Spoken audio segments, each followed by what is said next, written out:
78% of women want to date a man who is as educated or as employed as they are. This is just a straight up imbalance. And this is what I've called the tall girl problem. So, Chris Williamson. He is an entrepreneur, former club promoter turned podcaster with more than 70 million downloads. How did I get here? Chris, are you aware of the dark side that's driving you? I really want to go here. I've been chronically unpopular throughout all of school, badly bullied, didn't have a group of friends. So I'd compromised an awful lot of who I truly was to try and just be as popular and successful in that world as possible. But there was a ambient sense that something is broken with me. In a journal, I've got a couple of different entries and it just put, I think I'm lonely. 15% of men say that they have 0 close friends. Where did we go wrong? The world of social connection has been made less and less social. The single biggest predictor of your health outcomes in life are the number of close connections that you have. It's more than going to the gym, it's more than stopping drinking. People that are in relationships have better health outcomes. But 1 in 3 men between the ages of 18 and 30 hasn't had sex in the last year. 80% of men report not approaching a woman because they are scared of being seen as creepy. And by 2040, 45% of 25 to 45-year-old women will be single and childless. You can start to see how this imbalance could cause a problem. This is a very difficult conversation. The first thing that we need to do is... Before this episode starts, I have a small favor to ask from you. 2 months ago, 74% of people that watch this channel didn't subscribe. We're now down to 69%. My goal is 50%. So if you've ever liked any of the videos we've posted, if you like this channel, can you do me a quick favor and hit the subscribe button? It helps this channel more than you know, and the bigger the channel gets, as you've seen, the bigger the guests get. Thank you and enjoy this episode.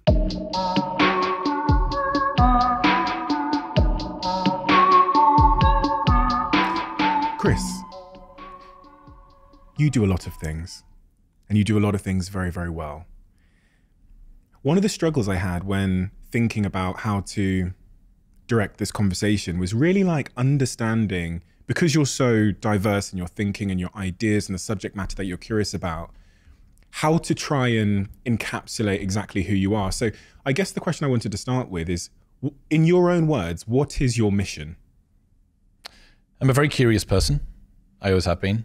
And I now have the opportunity with my podcast, Modern Wisdom, to commercialize, utilize, weaponize that so that I can bring people in that I'm interested in. So a good example, I did a master's and a bachelor's degree at uni in business. And I always regretted not going and doing philosophy or psychology. And in retrospect, it always made me resentful of uni a little bit because I'd spent all of this time learning stuff that didn't teach me anything about the business world. But then upon starting the podcast, what I realized was that I've been able to design my perfect university degree with the top lecturers on the planet. And I get to do it 3 times a week at the cadence that I want. And not only do I get the lecturers that I want, but I get to ask them about the specific area of their work that I want as well. So it's curiosity.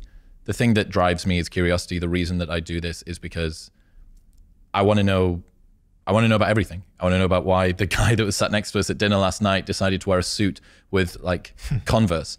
Like, I want to know, like, what is it about that? So curiosity. That answer is focused on what you get from it, right? Is there sort of an external mission, something that it gives to the world that you're particularly, and something that provides you meaning by delivering it to the world? Is there an answer there too? Yeah. So toward the end of my 20s, I had a lot of the trappings of success that maybe society would tell you that you should have. So running this big nightlife events business, which I was very proud of and still am. But there was something missing, despite the fact that I had the blue tick on Twitter and the free charcoal toothpaste, and I'd been on Love Island and Take Me Out, and people knew my name, and I had, monetary success and status and stuff. But there was something missing. And I didn't really understand myself particularly well. And I think that that's a problem that a lot of people get to, especially guys, toward the end of their 20s. They think all of the values that I have absorbed that are supposed to be the things that make me happy maybe don't fulfill me in the way that they were promised. And that required me to do some reflection. And I realized I actually didn't have very many opinions. What I'd been doing was I'd been playing a role as this big name on campus, party boy, club promoter, big dick around town guy. And I'd compromised an awful lot of who I truly was to try and just be as popular and successful in that world as possible, right? what that meant was I didn't really understand myself. I didn't really understand my mission or my purpose. And now looking back, I realized that all of the steps that I took to get from where I was to where I am now, which is still like an adult infant, but slightly less so, all of that, they are lessons that I can gift to other people that will help them to expedite success, avoid the pitfalls, do it in less time, with less loneliness, with less pain and suffering than I had to go through to achieve the same thing. And hopefully by speaking to people that changed my life, that gave me lessons, I can then pass those on to other people and get them from where I was to somewhere that's even better than where I am now. Okay, so take me back. What are the dominoes that fell, or the connecting dots that took you to that point where you were the party boy on campus that was on Take Me Out on TV and running club nights? Take me back to the start. What are the most important things I need to know about that early experience that took you to that moment? Arrive at university in Newcastle, and I've been chronically unpopular throughout all of school. Pretty badly bullied, pretty alone. I'm an only child, and just didn't have a squad, didn't have a group of friends, really. Was successful in sports and had a team, but didn't really have a tight group of friends. Got to college, and that was a little bit better, started to come out of my shell a little bit, but still not much. And then you get to uni, and the same as every school kid, you know, you'd go home for summer and you'd be like, I'm going to reinvent myself and I'm going to be the cool kid. So I arrived at university, and that was a good intersection of a new opportunity to be a new person and also maybe a little bit more social ability. Start running a nightlife events business with the guy that I sit next to in my first ever seminar. After that, we get to the stage where that's very successful very quickly. I immediately tied a lot of my identity to the first thing I've ever been super successful in life, which is running a nightlife. I can get renown. I can have people that need me, which is not really the same as wanting me, but they need me, which is close enough. So I think, right, well, if I just throw all of myself into this business, then I'm going to be accepted by the world at large. And over the space of the next 10 years or so, that meant that I fully dedicated myself to that mission. And we were very, very good at it. We expanded from Newcastle to Manchester multiple nights per week across multiple cities. And then I did whatever it took to get more clout as well. So Take Me Out, then first season of Love Island, first person through the doors on Love Island. And I spent all of this time. And Love Island was an interesting reflection period because there was nowhere for me to hide. No distractions, no TV, no phone, no laptop, no friends, no books, no nothing, right? There's just you and this group of people. And the group of people that were in the Love Island villa were genuine versions of the person that I thought I was. I thought that I was this big name on campus party boy, and then I get deposited into this inescapable weapons grade bunker of those party boys and party girls. And I look around and go, I'm not supposed to be here. Something's off. Something's discordant. It's not working. And then I get out, and it wasn't like, and then the skies opened and I realized that my path was not to wear small swim shorts on TV. However, it did make me think. It was a very, I call it a fatal dose of contrast, that I was no longer able to hide that there is something a little bit off here. And that was a good time. Your Jordan Petersons, your Alain de Botton from the School of Life, your Sam Harris's, your Joe Rogans, all coming to the front. I start consuming their stuff, and it makes me think, wow, I actually, this speaks to me. It helps to educate me to be better and to understand myself. And that's kind of how I phased out, I suppose. When you talk about struggling in school socially, what was the reason for that? Have you ever sort of diagnosed why you didn't, quote unquote, fit in school?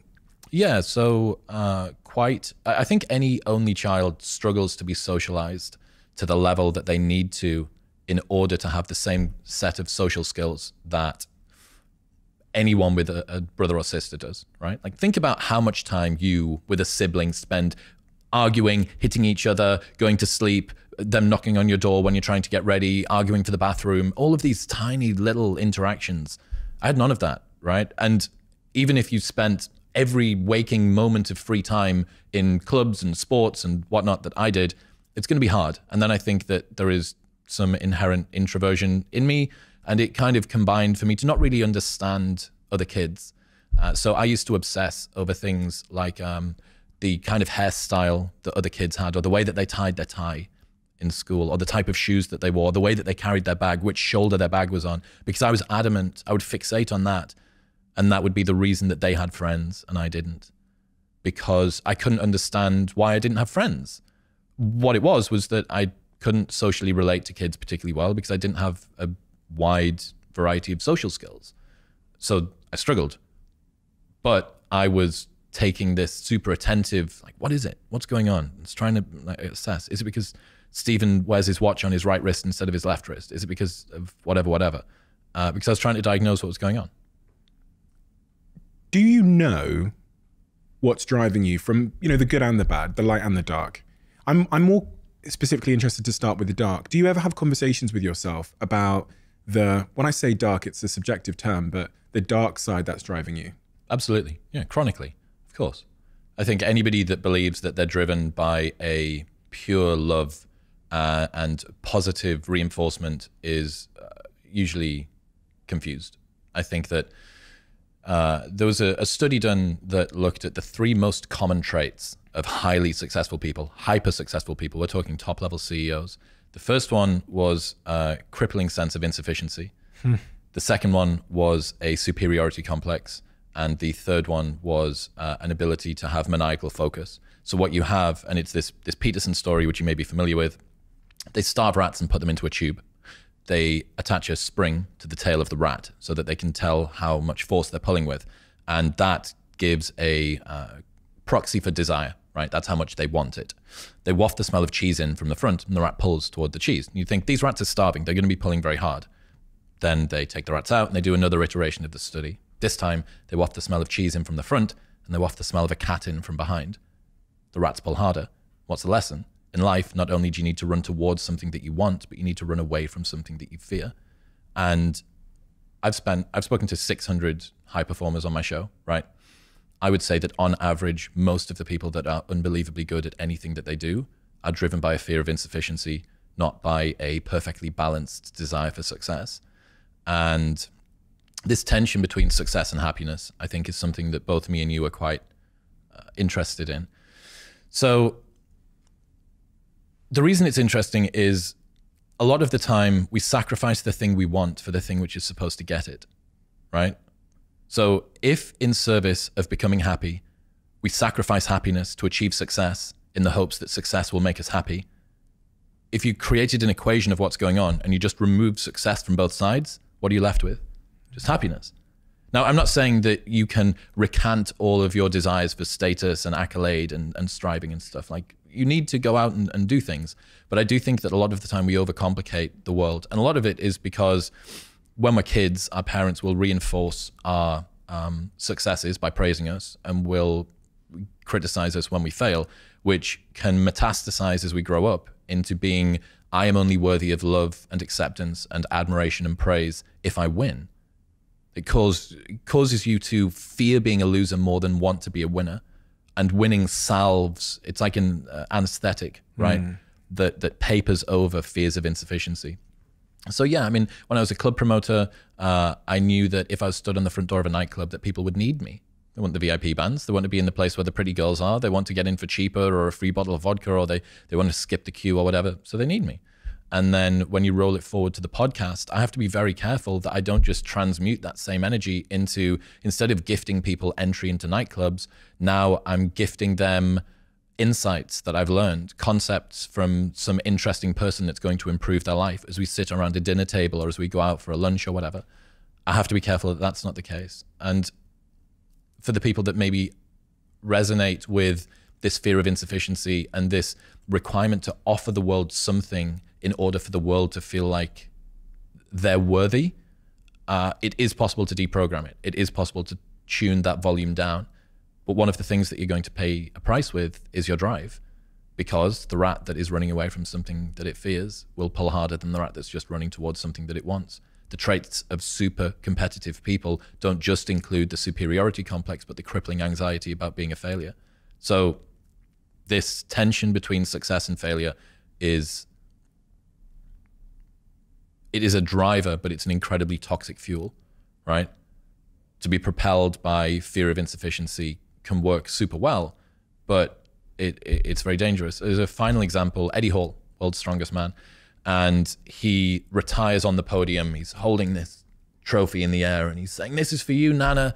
And his grandma's passed away recently and he's crying and he's 200 kilos and 6'4", and he's worked his entire life. And he said in an interview shortly afterward that if he hadn't won the world's strongest man, he would be dead, single, with no relationship to his kid, because he was pushing his body so hard with the lifting and presumably the drugs that he was taking. He was training so much that his relationship with his wife was breaking down, and he was out of the house so much he had no relationship to his kid. Jason Pargin says, accept that all of your heroes are full of shit. Your heroes aren't gods. They're just regular people who got particularly good at one thing by sacrificing literally everything else. That's the price that you pay for success, and most people wouldn't pay it. That point about reprogramming the toxic drive that you have, I often ponder with myself. I'm like, and when I think about status games and how status games that, we often think that we're over a certain status game. So, I had a guy on my podcast who talked a lot about the evolutionary basis of status and how if you go to an estate in the UK where there's not a lot of money, they'll have bigger logos on their tracksuits. Is it Will Storr? Will Storr. Great guy. And then as people get richer and richer, the logos get smaller, and obviously they play a different type of game. Correct. It's about boats and other things. And that really hit me like a ton of bricks, because I thought, dressed in all black, I really don't have any. I have one material possession. You saw it last night, which is the bag I had on, which I'm waiting for it to break. Nice bag. It's a nice bag, yeah. But outside, I thought I'm over status games, and I realized that I'm just playing a different set of status games. It's just a counter signal. Yeah. It's the red sneaker effect. It's the reason that the CEO that's worth $1 billion can turn up in a hoodie, but the CEO that's worth $500,000 still wears a 3-piece suit. It's called there's another idea called the barber pole of status. So you can imagine that people who are at the absolute top in terms of status, they need to make sure that the people below them can't be confused for them, but they can counter signal by having so you look at the vagabond style of flares and hoodie, even essentials, Yeezy, Yeezy stuff, it's almost like hobo chic. Why? Well, it's because I am so cool and so trendy that I can counter signal off the top. So everyone is playing a status game. Everybody is at all times. It's just a case of what game are you playing? And that toxic drive, the big shift I've had in my life is I'm now focusing on something which is also driving me to a more fulfilling place. Whereas before I was focusing on like a monetary game where I was like, how much money can I acquire? How big can I build a business? Now I'm focusing it more on things that are more intrinsically aligned with that makes me happy. So this, for example, or writing or DJing, for example, but it's still there. So my question to you, there's kind of two questions there is, what's your journey been like with reprogramming that toxic driving force or that dark driving force or those feelings of insufficiency? And secondly, you said that we can reprogram it. We can dilute it, but it comes at the cost of drive. Yep. How does one do such a thing? So what I was missing for me personally was I didn't feel competent in things. I needed to feel like I was competent and I was proving something to the world each time that I succeeded. Why did you need to feel competent? Because that would salve my feelings of insufficiency. For every time that I won, we had a good club night, the business was good, we broke a record with entries at a different event or whatever, that would make me feel, yeah, wow, I'm like less of a piece of shit. Was there a time where you were made to feel incompetent?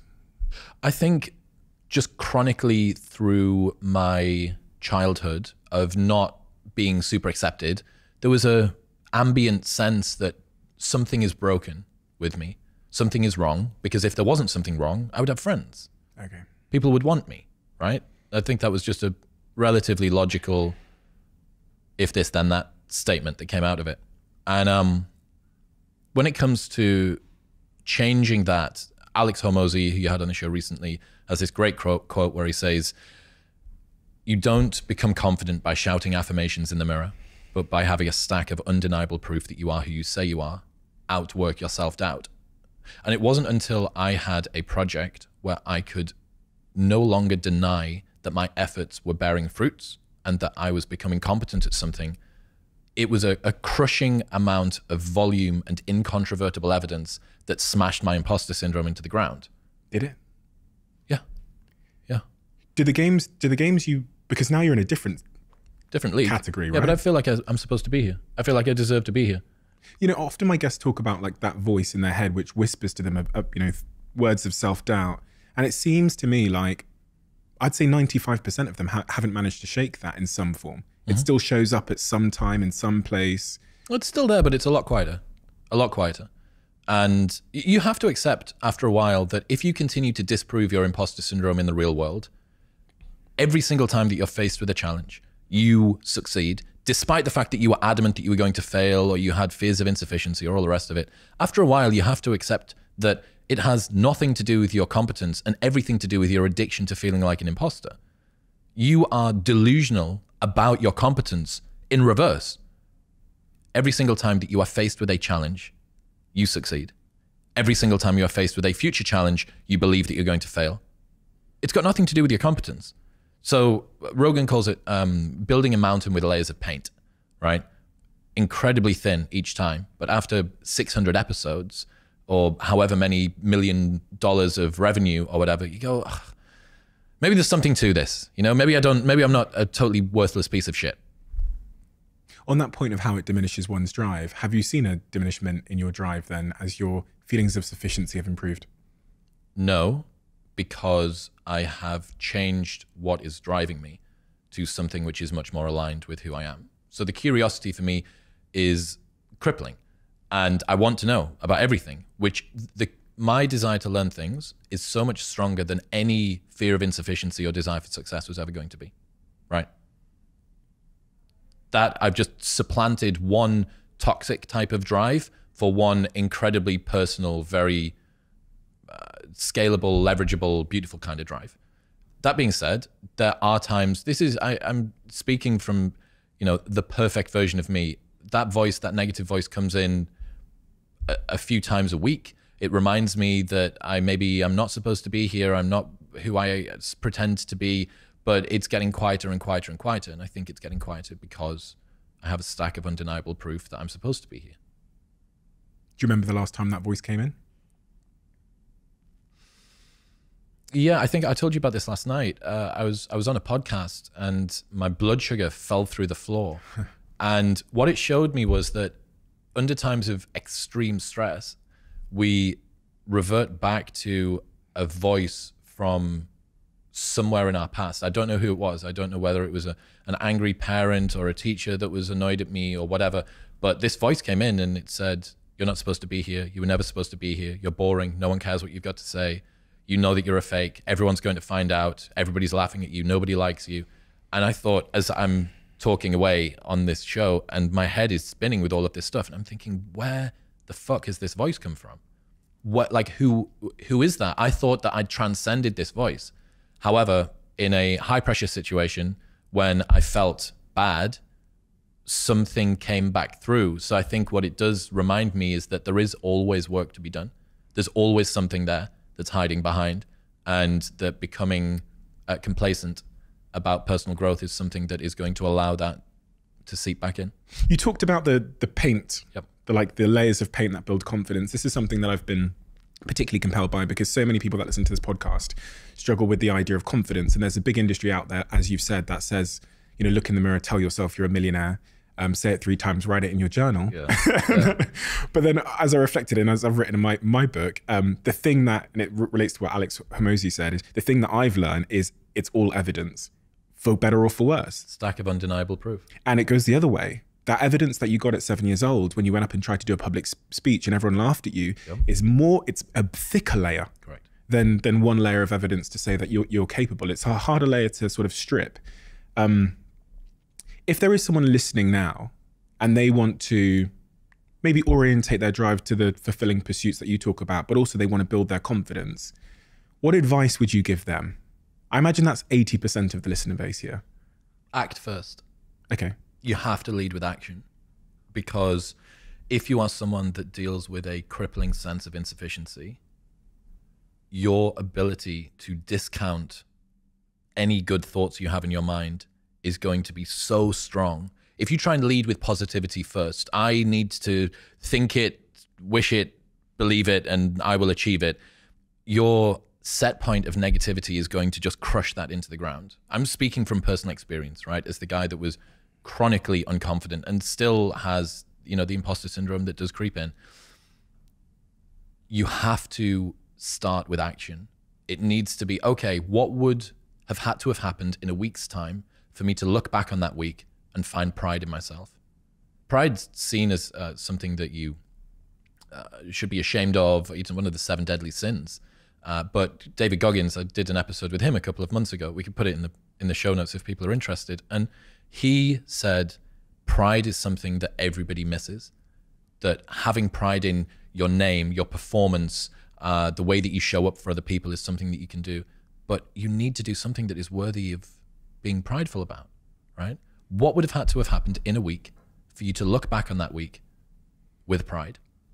Okay, maybe stop breaking promises to yourself. When you say, I'm going to wake up tomorrow at 7 a.m., and when the option comes to hit the snooze button, don't do it.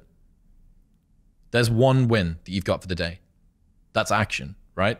And it is just, it's tried to say the Peterson clean your room thing, but the reason that that works is that you start with the smallest ever step and you expand out from that.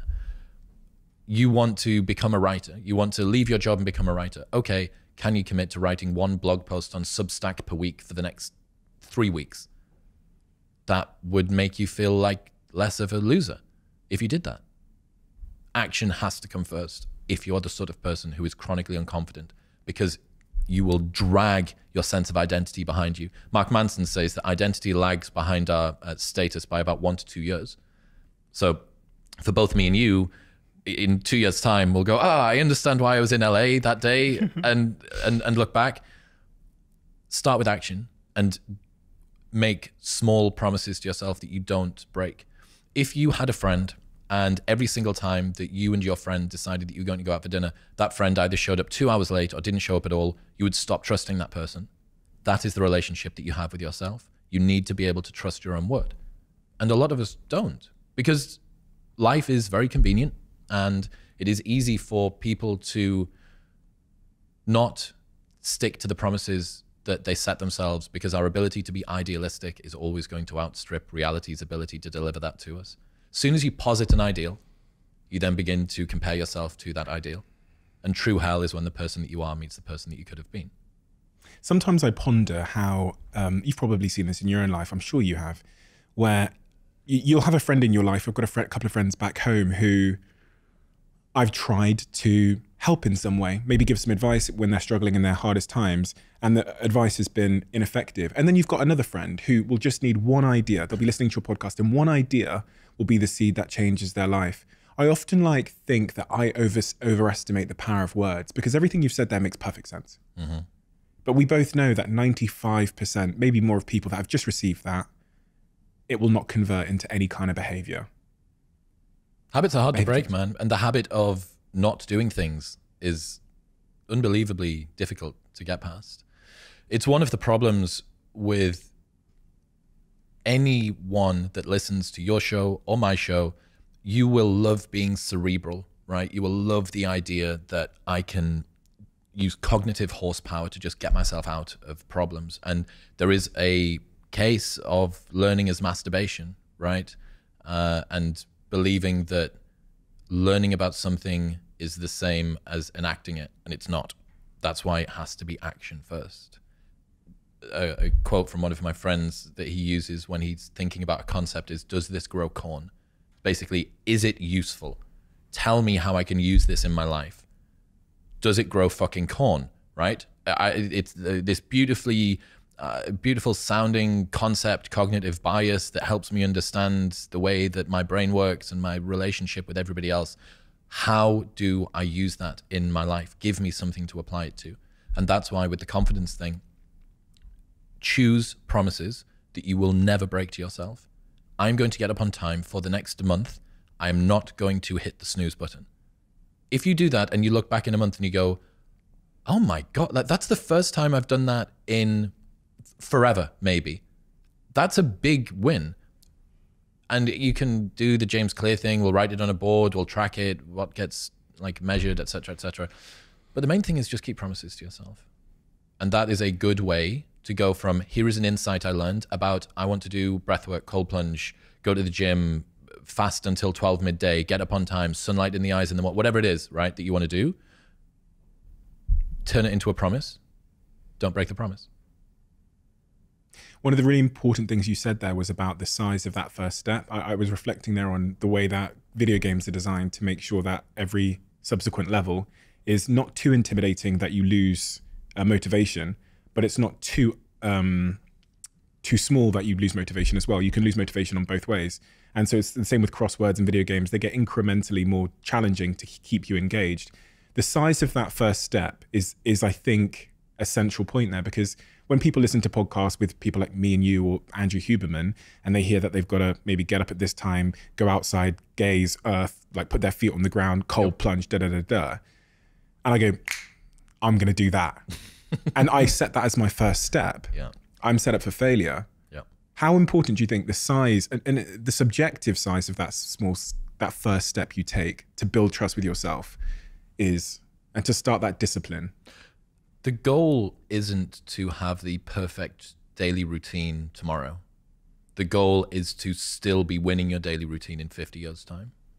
If you expand your time horizon sufficiently, you will realize that very, very tiny steps can compound. Look at the graph of mine or your followers on Spotify, especially mine, right? Because I was doing my show for so long and it's just nothing, nothing, nothing, nothing, everything. Well, why? Well, it's because it's latent leverage. It takes so many layers of paint to get there. So yes, the first step has to be incredibly small. Do that. Make it so small that you can't say no to it. And then what's next? And then what's next? So when I decided that I was going to try and become a more virtuous version of me, I was going to start telling the truth. I was going to have a morning routine. I was going to develop a meditation habit. I was going to read, all of these things that I wanted to do, none of which I did, right? Toward the end of my 20s, none of which I did, all of which are now the foundation of my life. Over, I don't know, 1,500 meditation sessions and all of the authors on the podcast and et cetera, et cetera. I had to do that one step at a time. I didn't have a stable sleep and wake pattern until COVID, ever in my adult life. I'd never gone to bed and woken up at the same time for 7 days in a row until COVID, because I was running nightlife events, right? So if, no matter how difficult the setback is, even if you're a shift worker, you're a nurse, you're a parent, whatever your challenge is, just make the promise to yourself sufficiently small that even with that challenge in front of you, you can make it work. I hear that, and I'm motivated, as a lot of people will be, because that's what happens, you know, like a shower, as the cliche goes, motivation comes and then it slowly washes over us and slowly starts to fade. How do I prepare, or how should I be preparing for the day where I've heard Chris Williamson and Steve speaking about this, and then in 3.5 days' time, I wake up in the morning, life has happened, the kid's screaming, my motivation seems to have escaped me. Mm-hmm. The distinction between discipline on that day and the motivation I got from the source, and that came from the inspiration of this conversation. What do I do? Discipline eats motivation for breakfast. You don't need motivation. It's great if it arrives. It's some extra fuel on the fire, but discipline is the thing that you need. What would you tomorrow want you today to do? You tomorrow would want you to keep that promise to yourself. And it's why discipline is so much more valuable. I remember this conversation between Jocko Willink and Sam Harris 6 years ago. And they're talking about how you can't fake bravery, because if you do a thing in spite of being scared of doing the thing, that is bravery, right? There's no such thing as fake bravery. Like if you do the thing and you're scared, that's bravery. If you don't do the thing and you weren't scared, that's not bravery, right? The same thing goes for discipline. Doing the thing in spite of not wanting to do the thing is discipline, right? You don't need motivation to get yourself up to go and do a thing. Make the promise small, build it up step by step. Know that you are going to have setbacks. And this is my favorite rule from James Clear, which is a habit missed once is a mistake. A habit missed twice is the start of a new habit. Never miss 2 days in a row. So ideally, go for a month, build it up. But after that, if you ever miss one day, go, okay, mistakes are going to happen. Tomorrow I double down. Tomorrow I go on time, absolutely perfect. I'm straight up out of bed, or I go to the gym, or I walk the dog, or I do my meditation or whatever. And that's a good heuristic. Stops errors snowballing into new habits. What about if I get to day 3? It's then, in James Clear's definition, the start of a new habit. Do I not just apply the same thinking that I did when I missed it on day 1? You just need to, well, I mean, if you don't ever miss 2 days, you shouldn't be able to get to day 3. What if I do though? I think about my own fitness journey. I've been working out for the last 3 years, and there will be a week where motivation is gone. And there'll be multiple weeks. So sometimes it'll be 2 weeks in a row where I'm like taking my ass to the gym, but then my workout is absolutely atrocious. I might as well have not have gone. And I do that because I'm trying to continue the behavior in spite of the motivation. Well, it doesn't change your worth as a person, you know? You want to do this because you think that it's good for you, because you believe that it's good for you, because you care about yourself. You care about Stephen and his body and his mind. You want him to have a long and healthy life, and the same for everybody else that's listening. They want to have good outcomes from the things that they do in life. You don't need to lambast yourself because you don't do a thing that is perfectly designed to make you feel good. Okay, like you missed 3 days in a row. We get back on the horse. We go again. Discipline. You talked a second ago about the fundamentals of your life now, the things you wanted to put in place. You referenced meditation and these kinds of things. When I think about the Chris Williams that was running those club nights, was on Love Island, Take Me Out, and the guy that sat in front of me now, if there were a couple of key fundamental tools or devices that have taken you from there to the guy sat in front of me here, and you know, what are those things? And I say this because, you know, when people give advice on this podcast sometimes, or when in books and stuff, they'll talk to things they think they're supposed to say, but you never really get the true stuff. They'll say, oh, meditation, I've heard that before. I'm like, for Chris Williams, what took you from there to the Chris Williamson sat in front of me now? Getting up on time every day. Every day? Every day. And what's on time for you?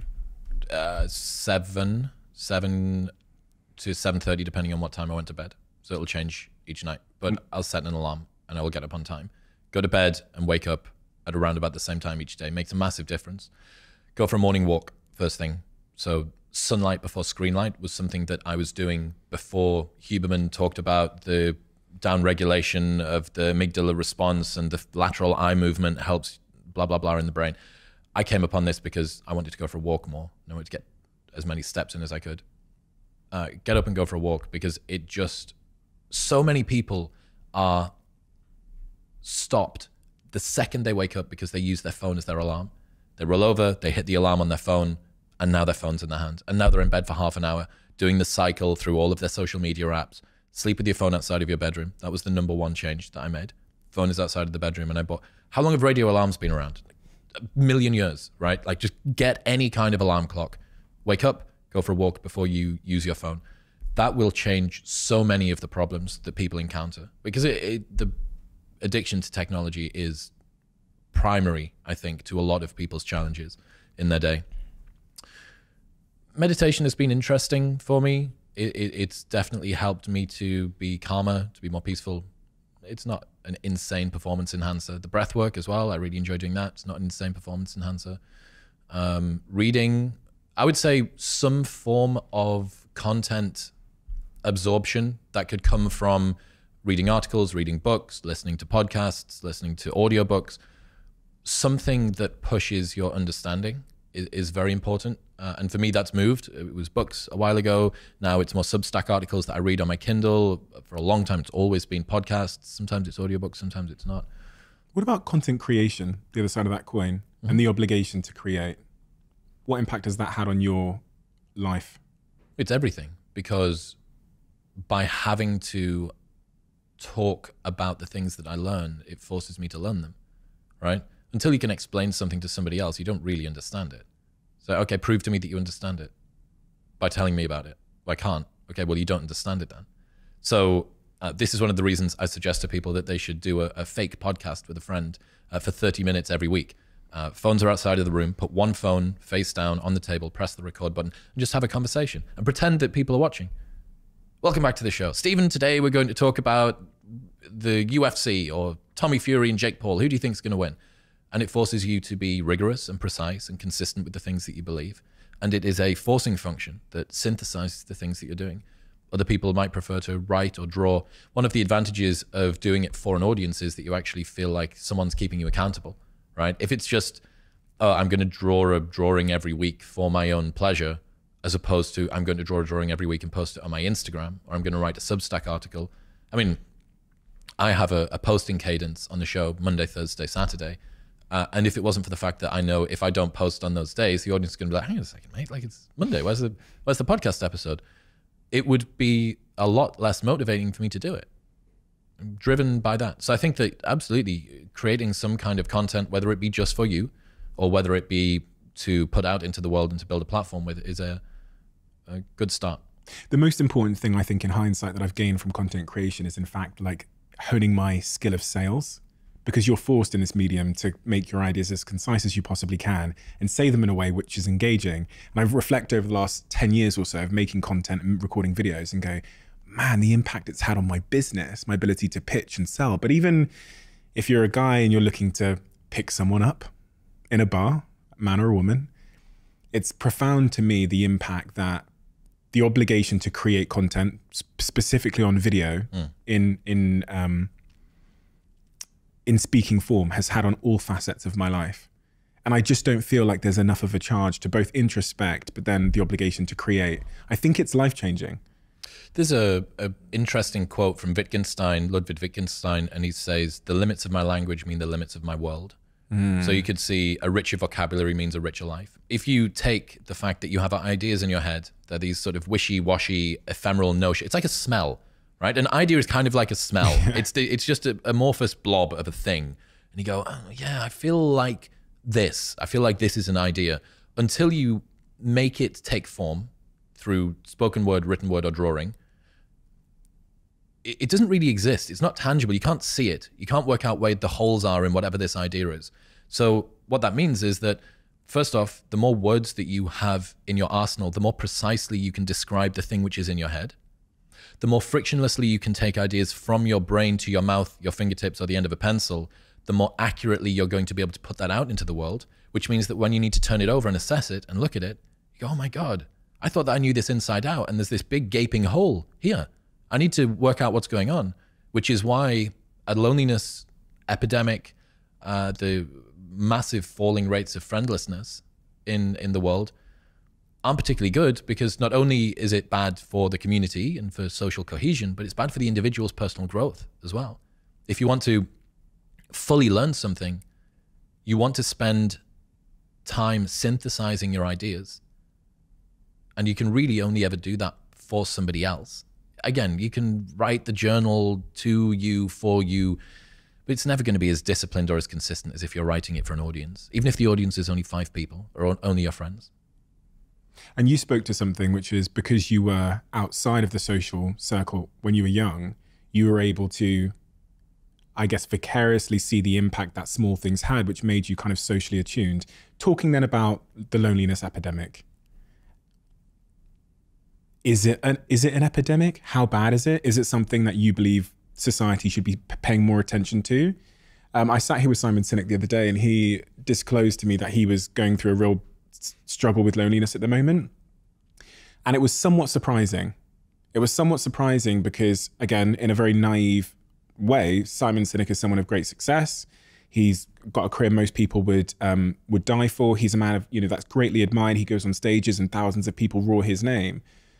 But then on a personal level, he's lonely. And one of the things he said to me was, there's a real difference between being alone and being lonely. Can you see the distinction between the two? Yeah, I mean, solitude is something that many of us enjoy. I know that me and you both enjoy it, right? Loneliness isn't. I used to write, I've got in a journal that I used to keep in my phone, a couple of different entries from my mid-20s, and it just put, I think I'm lonely. Yeah, because I couldn't work out what was going on. I had a sense that there was maybe something that was a little bit wrong. I think I'm lonely. When it comes to the loneliness epidemic, in 1990, the number of men who said that they had 6 or more close friends was around about 55%. In 2020, that had dropped to 21%. It's less than halved, right? 21% of men say that they have less than 6 close friends. The number of men who say that they have 0 close friends has increased by 5-fold from 1990, and it's now at 15%. 15% of men say that they have 0 close friends. I don't know the stats for women. It seems like women are able to hold on to social groups a little bit more effectively than men are. the loneliness epidemic does seem to be hitting men a little bit more hard. I'm compelled by your diary entry. Before we get into the stats and the causation, you wrote in your diary in your mid-20s, I think I'm lonely. Yep. It's funny because I reflect on my early 20s, between 20 and 25, and I was definitely lonely, but had no idea until later. That was why I only thought that I was lonely. You know, yeah. I was like, what is it? What were we just saying? It's a notion. It's a smell. Someone shouted it from the other room. Fucking, what is that? Do you know I think I'm lonely. No one's described it. I didn't have a description of it. So I had this sort of innate, this feeling inside my being, but no one had put a word to it before or told me what the like job description of someone that's lonely looks like. So it was a signal like something's not right, but I don't know what it is. Yep. And I only learned when I was not lonely, when I felt a real sense of connection, what I was missing. Oh shit, that's not what life's supposed to be like. So tell me about what had caused that, what factors had come together to put you in a situation where you were lonely? I've met about 1 million people in my life, and I only had a handful of friends. That made me think my exposure to friend conversion seems to be off. There is something not right here. And this was largely due to the fact that I was playing a role as this big name on campus party boy. And quite rightly, who was I going to resonate with when I wasn't being me? They were going to, at best, become friends with a projection of what I thought they wanted me to be. Right? So this was almost exclusively on myself. But also I was struggling a little bit in the industry to find I can't have a conversation about like the deeper sense of human nature or the existential pain of being alive or status from Will Storr, his brand new book, when someone's desperately trying to get a VIP wristband off me so that they can go and see the hot girls downstairs. Like it's not quite the right environment for that. But again, largely this was due to the fact that I wasn't being sufficiently confident that other people would be interested in what I was interested in. And yeah, I mean, you can have all of the success in the world. You can be surrounded by people and yet feel alone in a crowd and hollow in victory.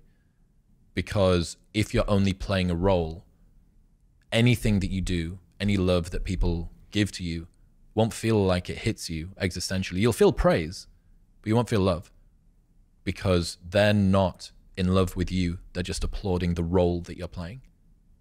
Does that make sense? Makes perfect sense.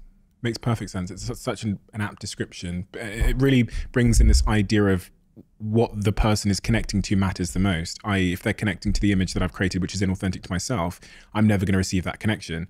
The only way to cure my loneliness is to show up as myself and to build connection on that basis, which is, again, makes a ton of sense to me because I was a young CEO who had hundreds of employees. My relationship to them wasn't necessarily Steve, the true sense of Steve, to them. So Steve, the CEO. It was CEO to employee. Yeah. And then in my personal life, in that early 20s phase, there was maybe one person, maybe two, that knew Steve, that were connected to Steve. Yep.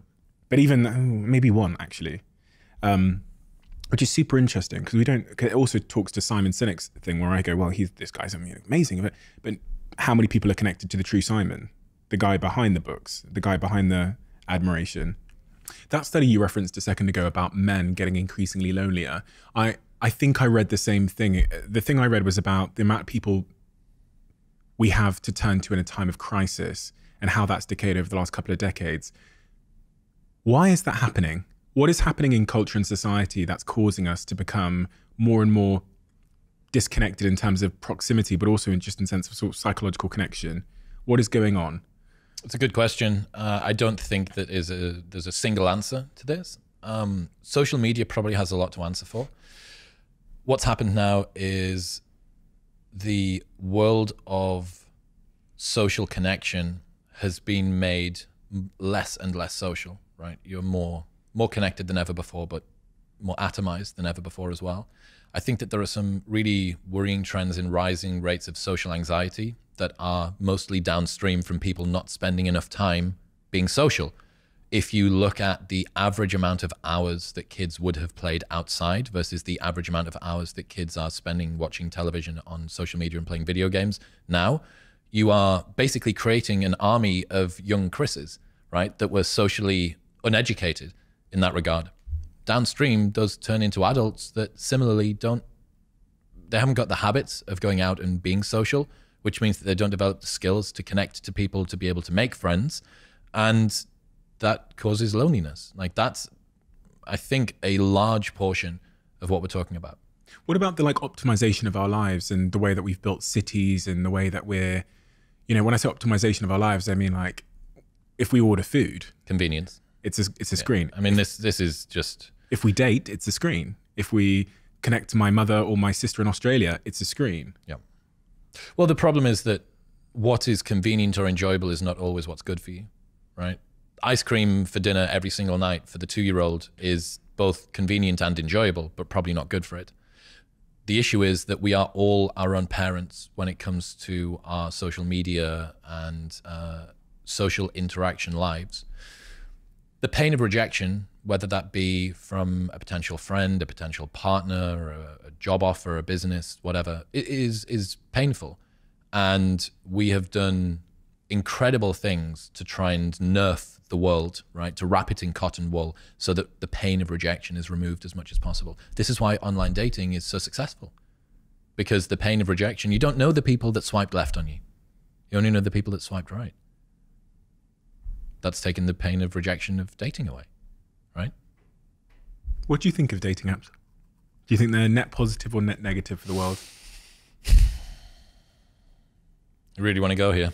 Of course I want to go. Okay. I think that dating apps are a perfect example of something which is both convenient and enjoyable, but not good for you. They have certainly opened up more opportunities for people to meet potential partners. And yet, we are in a world with the highest rates of sexlessness ever amongst young people. 1 in 3 men between the ages of 18 and 30 hasn't had sex in the last year. That tripled from 8% to 28% from 2008 to 2018. 50% of men say that they are not looking for a committed relationship. That's down from 61% of men saying that they were. Only half of men between the ages of 18 and 30 are looking for a relationship. You go, okay, well, if the promises of easy access online dating were so true, how is it that we've ended up with a world where people are having less sex than ever? That sexlessness has also increased for women too. But for men, it's increased more, and they were starting at a higher baseline as well. 50.1% of women, for the first time in history, are mothers. There are more childless women at 30 than there are women with children, right? So for almost all of human history, more women had kids under the age of 30 than over, and now it's switched. There's a study from Morgan Stanley that says by 2040, 45% of 25 to 45-year-old women will be single and childless. If online dating was creating this perfect facilitation for relationships to start, how are we ending up with all of these outcomes? It's a question. What's wrong with the outcomes? What do you mean? Why should people care about being single? All the stats you've just said, I could look at them and say they're just sort of objectively neutral. Like there's no adverse consequence to society or the world. It's fine that people aren't having kids. It's fine that people aren't having sex. I'm playing devil's advocate here, but like what is the negative consequence of all of those outcomes that you've described in your view? There are people for whom a life without a partner is the right choice. That's absolutely something that I'm prepared to accept. But it's not most people. It's one of the biggest levers. In fact, the single biggest predictor of your health outcomes in life are the number of close connections that you have. It's the number of friends. It's more than quitting smoking. It's more than going to the gym. It's more than stopping drinking. It's the number of close friends that you've got. And a relationship is a big close friend. Robin Dunbar says that in order to get into a relationship, you have to sacrifice 2 friendships because you can have around about 5 very close friends. If you want to get into a relationship, you need to get rid of 2 of them because there is a minimum time investment. So people that are in relationships have better health outcomes. They have onset of dementia later. They have Alzheimer's problems later on in life. They are less lonely.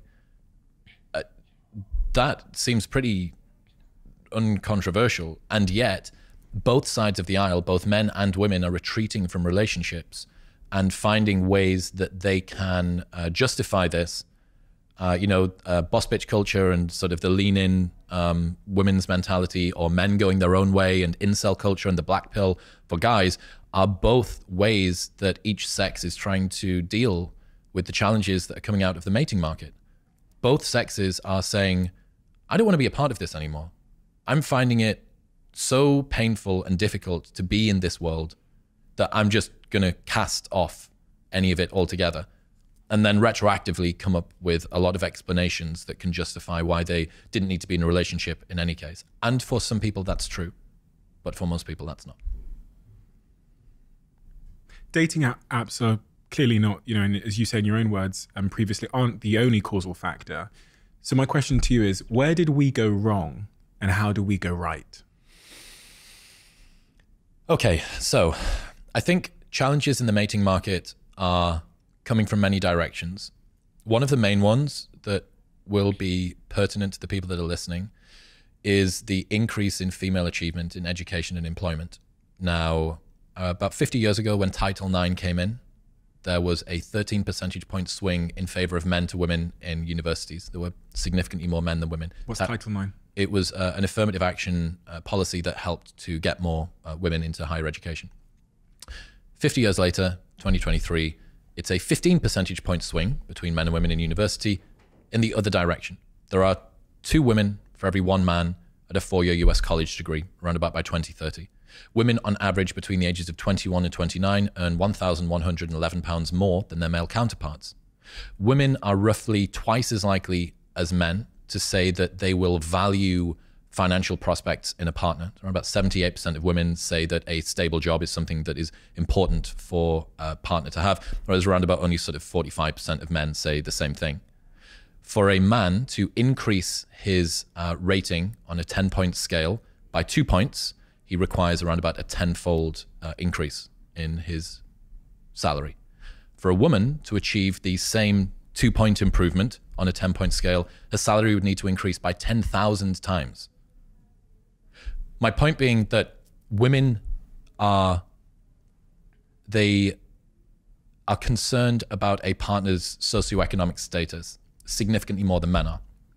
Now, you can start to see that if you have a world in which women are attending university at high rates, they are achieving more success in employment, at least in that sort of 21 to 29 range, which is when most people are perhaps looking for potential partners.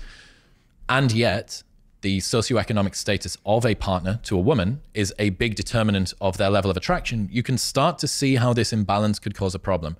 Similarly, when we talk about education, a man with a master's degree on Tinder gets 90% more right swipes than a man with a bachelor's degree. So for all of the guys that are considering going and getting a master's degree, even if you think it's going to be useless, at least accept the fact that you get 90% more right swipes for the rest of your life, or just lie about your master's, I don't know. All of this rolled together describes something called hypergamy, which is the female tendency to date up and across. On average, women want to date a man who is as educated or as employed as they are. Now, in a world in which, quite rightly, women have finally been able to achieve parity in education and employment and status and have independence and not be financially reliant on their partner, all the rest of it, that's great for them. But it does cause some challenges for their dating. And this is what I've called the tall girl problem. So everybody knows what it's like to have a girlfriend who is 6 foot without heels. You go, if you want to wear heels, you're looking at professional athletes, because on average, women want to date a man who is at least as tall or a little bit taller than they are. So as women rise up through their own competence hierarchy in education and employment, they further shorten down the potential pool of eligible men that are as educated or more educated and as employed or more employed than they are. This is a challenge. This is just a straight up imbalance, right? What this causes is a very large group of men toward the bottom of this distribution to be essentially invisible to women. It causes a very large number of women, an increasing cohort, to compete for an increasingly small group of turbo-chad super performers at the top. These guys, the super high value guys, have a wealth of options, so they are commitment averse, Why would they decide to sit down with one girl for the rest of time when they have this wealth of options, which can cause them to use and discard many of these women, which then causes most of these women to resent men overall. And then the guys that were forgotten at the bottom that say, well, hang on a second, I didn't use and discard you. I haven't even been seen by you. No, all men are whatever it might be, right? That they are users and abusers, that we don't need them, that we're all of the good men at, etc., etc. There's a big group of men that feel like they are good men that are invisible. There's a big portion of women who have finally managed to achieve educational and employment and independence that are chasing after a smaller group of guys. These guys are commitment averse. I don't think it's necessarily good for them either. It's the child with the ice cream, right? Like guys being able to keep it in their pants when there's a lot of options on the table is going to be difficult for them too. This is one of the main drivers. This tall girl problem is a massive change, I think, in the dating dynamics. It obviously begs a question, Chris, which is, if everything you've said is objectively correct and spot on and supported by the data, then how does, if I make Chris Williamson the prime minister or president of the world and I say your first job is to fix this challenge, what do you do? The first thing that you don't do is roll back women's education and employment. And this is one of the problems with this discussion, right? The things that I've just said there are borne out in Pew Research data, Morgan Stanley results. Like these are incontrovertible facts, right? They are there. And any girl that is listening who earns more than £50,000 a year and has got a master's or above level education and is toward their late 30s or in their toward their late 20s or in their 30s knows this problem. You know the fact that you are struggling to find a man that you feel is eligible for you, right? That needs to be out there.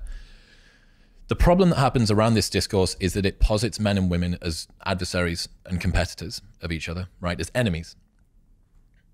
This means that worthwhile compassion, which is needed to both women and men. If you're a woman who has gone through your education, you've dedicated yourself to achieving a degree, you know, your mother's generation wasn't able to achieve this and you're the first person that's maybe gone to uni or got a bachelor's or got a master's or got a PhD, and then you spend some time in a career grinding away and you now earn 150 grand a year, and you think, right, I'm 31, I'd love to settle down, this would be amazing for me. Where are all of the men at? Hang on a second. And what you realize is that not only now are you competing with all of the other increasing cohort of women that are high achievers with status, employment, and education, but you're also competing with a 21-year-old barista who still lives at home with her parents for this small cohort of guys. That requires sympathy for women, okay? That is not a good position for women to be in. At the same time, this huge cohort of sexless men, 30% of men haven't had sex in the last year. 50% of men say that they are not looking for a relationship.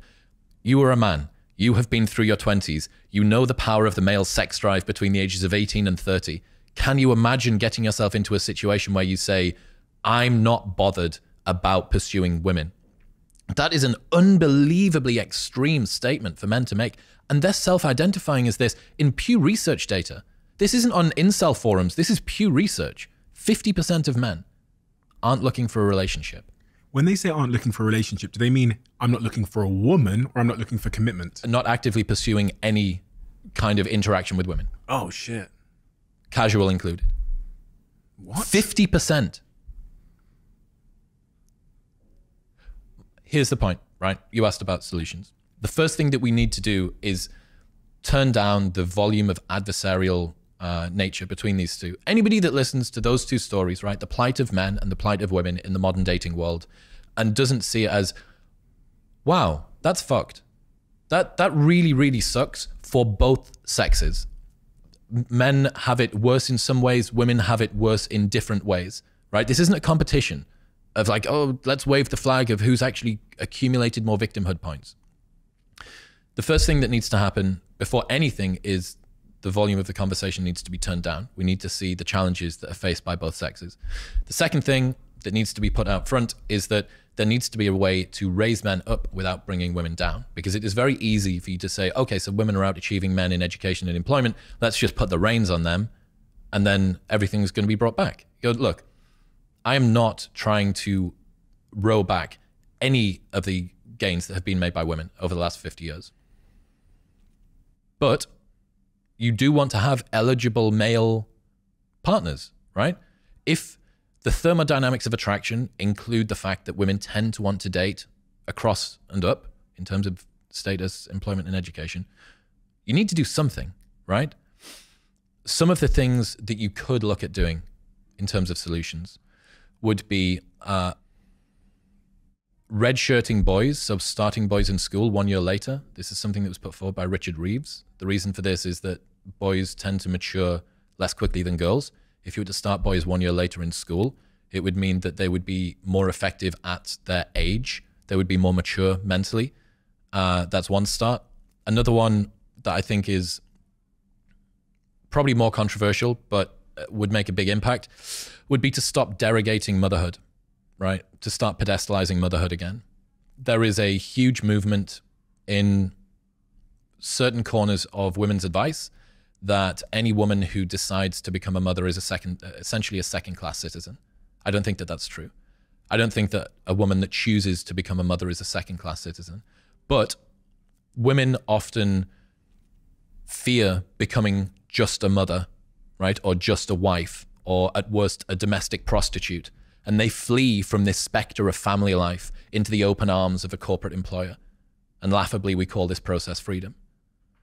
How can it be that the thing that most of us are grateful for, a great mother in our life, has now been derogated as some sort of it's like somebody's been rubed into a role that the patriarchy always wanted them to do, right? There was an article a little while ago that said maternal instinct is a myth.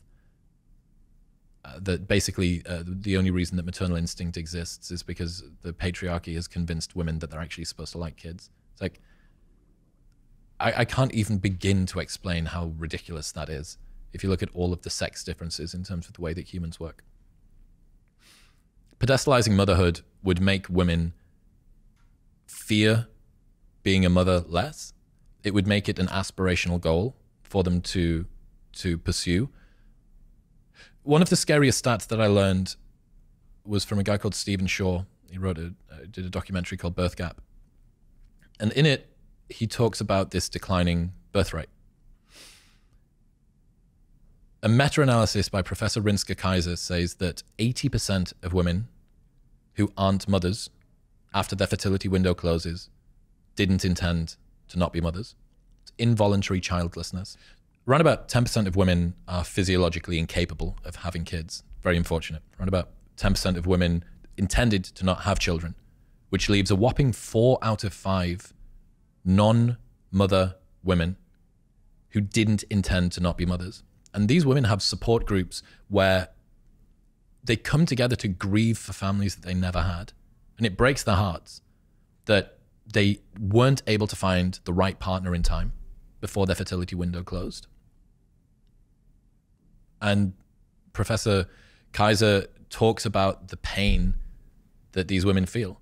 And Stephen Shaw's been to these support groups, that women who thought that they had more time, that struggled to find a partner in time, they grieve for families that they never had.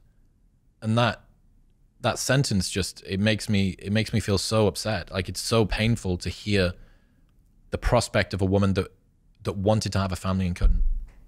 It's very difficult. So there's two solutions there that you've kind of offered up as potential solutions to that. Does that alone fix the other side of the coin, which is the huge quantity of men that are avoiding relationships, intimacy, women altogether? Not particularly. Raising men up somehow would be great. But I mean, where we begin with that, I don't know. I think men are heavily checked out of education and employment. Men have been retreating from the US labor force market by 0.1% per year since 1950. 87% in 1950, it's about 67% now. By 2050 or 2040 or 2050, it'll be 65%. Given that women want, on average, about 80% of women want a man with a stable job, this retreat is not good. Each step that men take where they take themselves out of education and employment not only isolates them and makes them economically less viable as contributors to society, it also makes them less eligible as mates. On average, men between 18 and 30 in the US spend 2,000 hours per year playing video games, stoned, or on prescription drugs. That's not the eligible partner, right? So one other thing that you could look at doing is encouraging in-person dating. So online dating does worsen this issue because it allows you to optimize for objective metrics of success, right? On a dating app, and this is for both men and women. On a dating app, particularly for men, you can have your education level, you can have the car that you're with, you can talk about your job, so women are very much encouraged by the platform itself to take a incredibly low resolution view of this person. So all of the things that guys are able to work on, like, vibe and humor, being pleasant, being kind, being caring, being charming, none of that can come across on a Tinder profile. And this means that it further worsens the tall girl problem. You see how it would make the objective metrics even more and more worsened. Let's not forget that there are 3 men for every 1 woman on a dating app. So even if every man matched off with a woman, there would still be this huge number of men that didn't have a partner, right? So online dating hasn't delivered on the promises I think that anybody wanted for it. Women swipe right on around about 4.5% of profiles for men. Men swipe right on about 60% of profiles for women. This means that a lot of men see online dating as a waste of time. We spoke about how it buffers rejection and that it helps people to not feel rejection so much. But when you spend a lot of time on apps, swiping right on 60% of people on average, and you don't get very many matches or any matches, or the few matches you do get never turn into dates, that would quite rightly make people feel disenchanted with the world of dating. Downstream from the problems of social media that we spoke about before are a lack of ability to flirt. I actually think that flirting is a lost art at the moment. It's a very complex thing to do. It's a push and pull. You have to understand a lot of intricacies about sort of social dynamics and interaction. You need to be able to tease, but not too much. And the art of flirting is incredibly difficult to get right. And it's even more difficult if you've never interacted with a woman in the real world, especially as guys and girls. Now, let's touch another third rail, Stephen. Me Too. So Me Too was a necessary requirement to call powerful men to account for misbehaving and using their power to gain sexual access to women. What it sought to do was to sanitize the toxic elements of certain males' behavior. What it's ended up doing is it's sterilized almost all of it. 80% of men report not approaching a woman because they are scared of being seen as creepy. 84% of women say that they want the man to make the first move. Women are terrified of being approached by men because of stories of sexual assault, of dangers within the workplace, of overreach by men that are both in power and out of power. Men are terrified of approaching women for fear of being accused of all of those things. So we have an epidemic of loneliness and sexlessness amongst the sexes. For the first time in our 4 million year history, we have large cohorts of both men and women who want relationships and can't get into them. Men feel invisible on dating apps and are terrified of approaching women in the real world. Women yearn for men who they want to be in a relationship with, but either are not spoken to by or are used and abused by. In person, both of them are terrified of talking to each other in any case for fear of either being accused of or becoming the victim of some sort of terrible interaction. I think that re-enabling in-person dating would make a massive difference. It would reduce down the tall girl problem because you would have the ability for guys to gain status in the eyes of, for instance, a guy that maybe doesn't have a university degree but is unbelievably funny is still very statusful, right? Because humor engenders a sense of status. It's called clown maxing in the black pill world.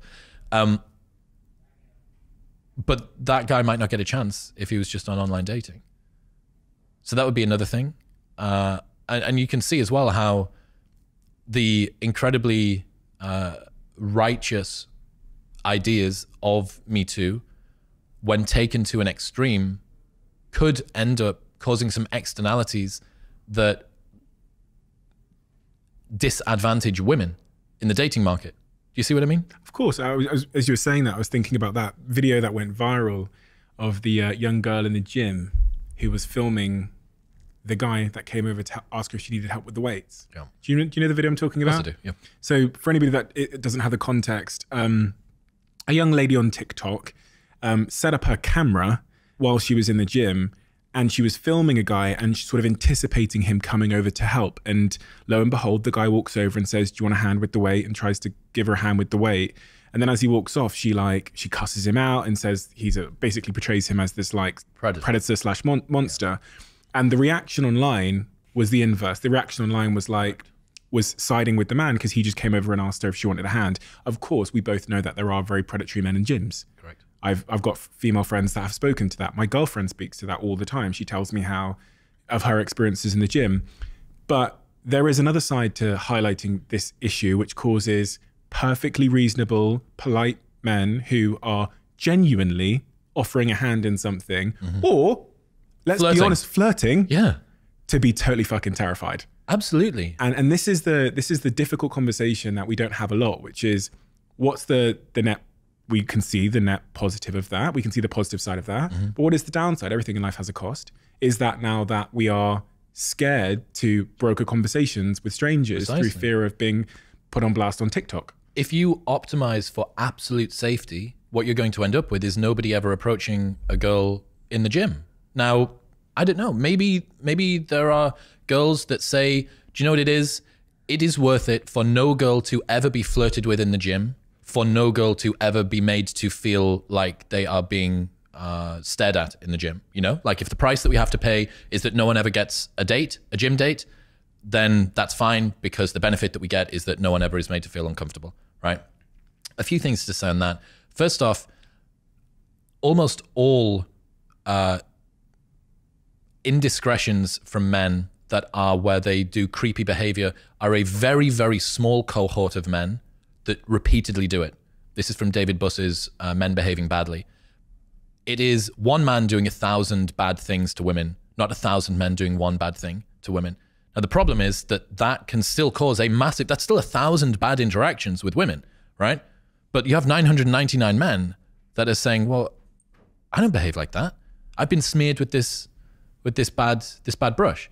And this is an incredibly difficult line for both of us to thread here. How is it that we can talk about some of the challenges that women face in the dating world when there are so many obvious benefits that have occurred to their safety as a byproduct of this? One of the interesting things that I learned about that the toxic gym gaze video was it could have gone either way when it went onto TikTok, right? It was a knife edge. If you'd showed me that video and the comments were hidden and you said, what do you think the reaction's going to be?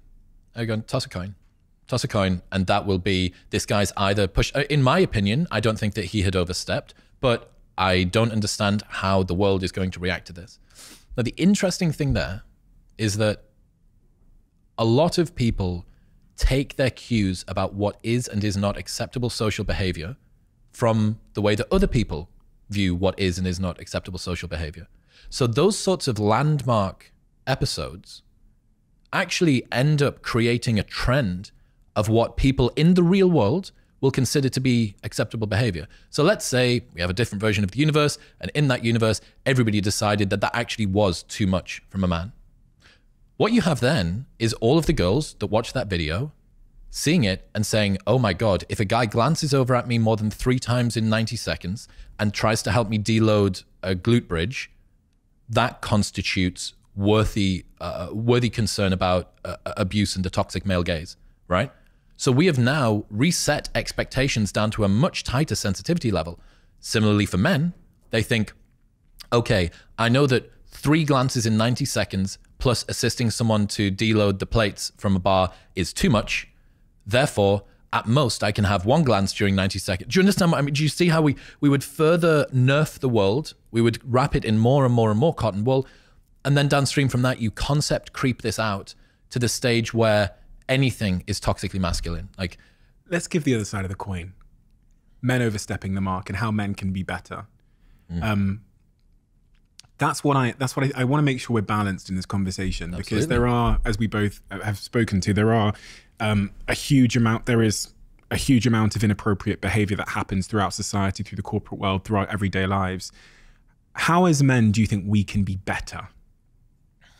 And when I say better, really what I'm speaking to here is know how to approach a woman in a way that is not going to make them feel uncomfortable, intimidated, fearful. And that's what women speak to all the time. They talk about how they have to walk home with their car keys in their hand because they pretend they're on phone calls when they're walking down the street. These are all things that my sister, my female friends have spoken to. So how as men can we be better? The first thing I think is to actually spend some time sandboxing this, like practicing. Like the only way that you're going to learn how to interact with a woman is by doing it. It's not the sort of thing that you're going to be able to work out on the internet. I mean, like basic stuff, like don't stand super close to her. Don't do it in a dark alleyway at night. Don't stare for ages without saying anything, right? These are very basic, like rudimentary objective metrics that we can give. But really what it comes down to is just have a bit of charm about you. Understand that if you go up and say something to a girl, hi, I just wanted to ask how your day's going. I just wanted to tell you that you looked really nice today. If there is a girl that has a problem with that, presuming that it's not in a cul-de-sac alleyway at the dead of night and you've got your hood up, right? Or you're her employer. Or you're her employer. Well, here's another interesting one, right? Bill and Melinda Gates, right? Melinda Gates works for Microsoft. Bill is the founder and CEO. Bill sees Melinda around the office. This is in the 1980s. And he thinks, wow, yeah, she's a bit of all right. So he decides to ring her and say, Melinda, it's Bill. I wondered if you wanted to go out with me one evening. And she said, when are you thinking? He says, how's 3 weeks tomorrow? She said, Bill, I don't think that you're spontaneous enough for me. I don't think that this is going to work. Put the phone down. 30 minutes later, he rings back and says, how's this for spontaneous? You've got the rest of the day off. Let's go on a date. 2023, founder, CEO of large tech company, rings receptionist, asking her to date him. And after she says no, rings back again, pulls her out of work and takes her on a date. Game over, right? Done. Where is the line in between Bill Gates and Harvey Weinstein? Well, it's precisely in the details, right? Everybody can say what Harvey Weinstein did was wrong. Some people would say that what Bill Gates did was wrong. But okay, is it wrong for two people, a guy and a girl, who spend every day, every single time that they go to the water cooler, one of them sees the other one gets up and like escapes from their chair so that they get the opportunity to go to the water cooler together, and they've been doing it for 6 months and it's this super platonic thing, but the guy's terrified and the girl's terrified. You go, okay, like should we nerf every relationship so that that interaction can never move to the next level, given the fact that we've got high rates of loneliness, given the fact that we've got massive amounts of sexlessness?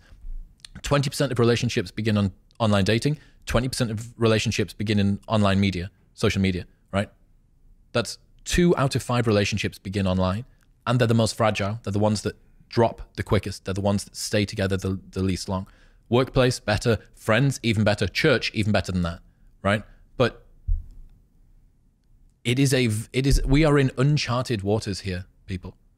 With regards to the mating world, we are in uncharted waters. The Harvey Weinstein example is where I was like, that guy was a fucking monster. Well, of course. Yeah, but the Bill Gates one I get, it's kind of like the old-fashioned way of doing things. You know, when our worlds used to be a village, and we would, you know, maybe write a letter, or we'd take the girl out from the church or whatever. But the Harvey Weinstein, this guy was a fucking monster. Like I remember listening to some of the tapes and the victims, and this guy was a fucking predator. He was I haven't listened to any of those. Really? Are they harrowing? It's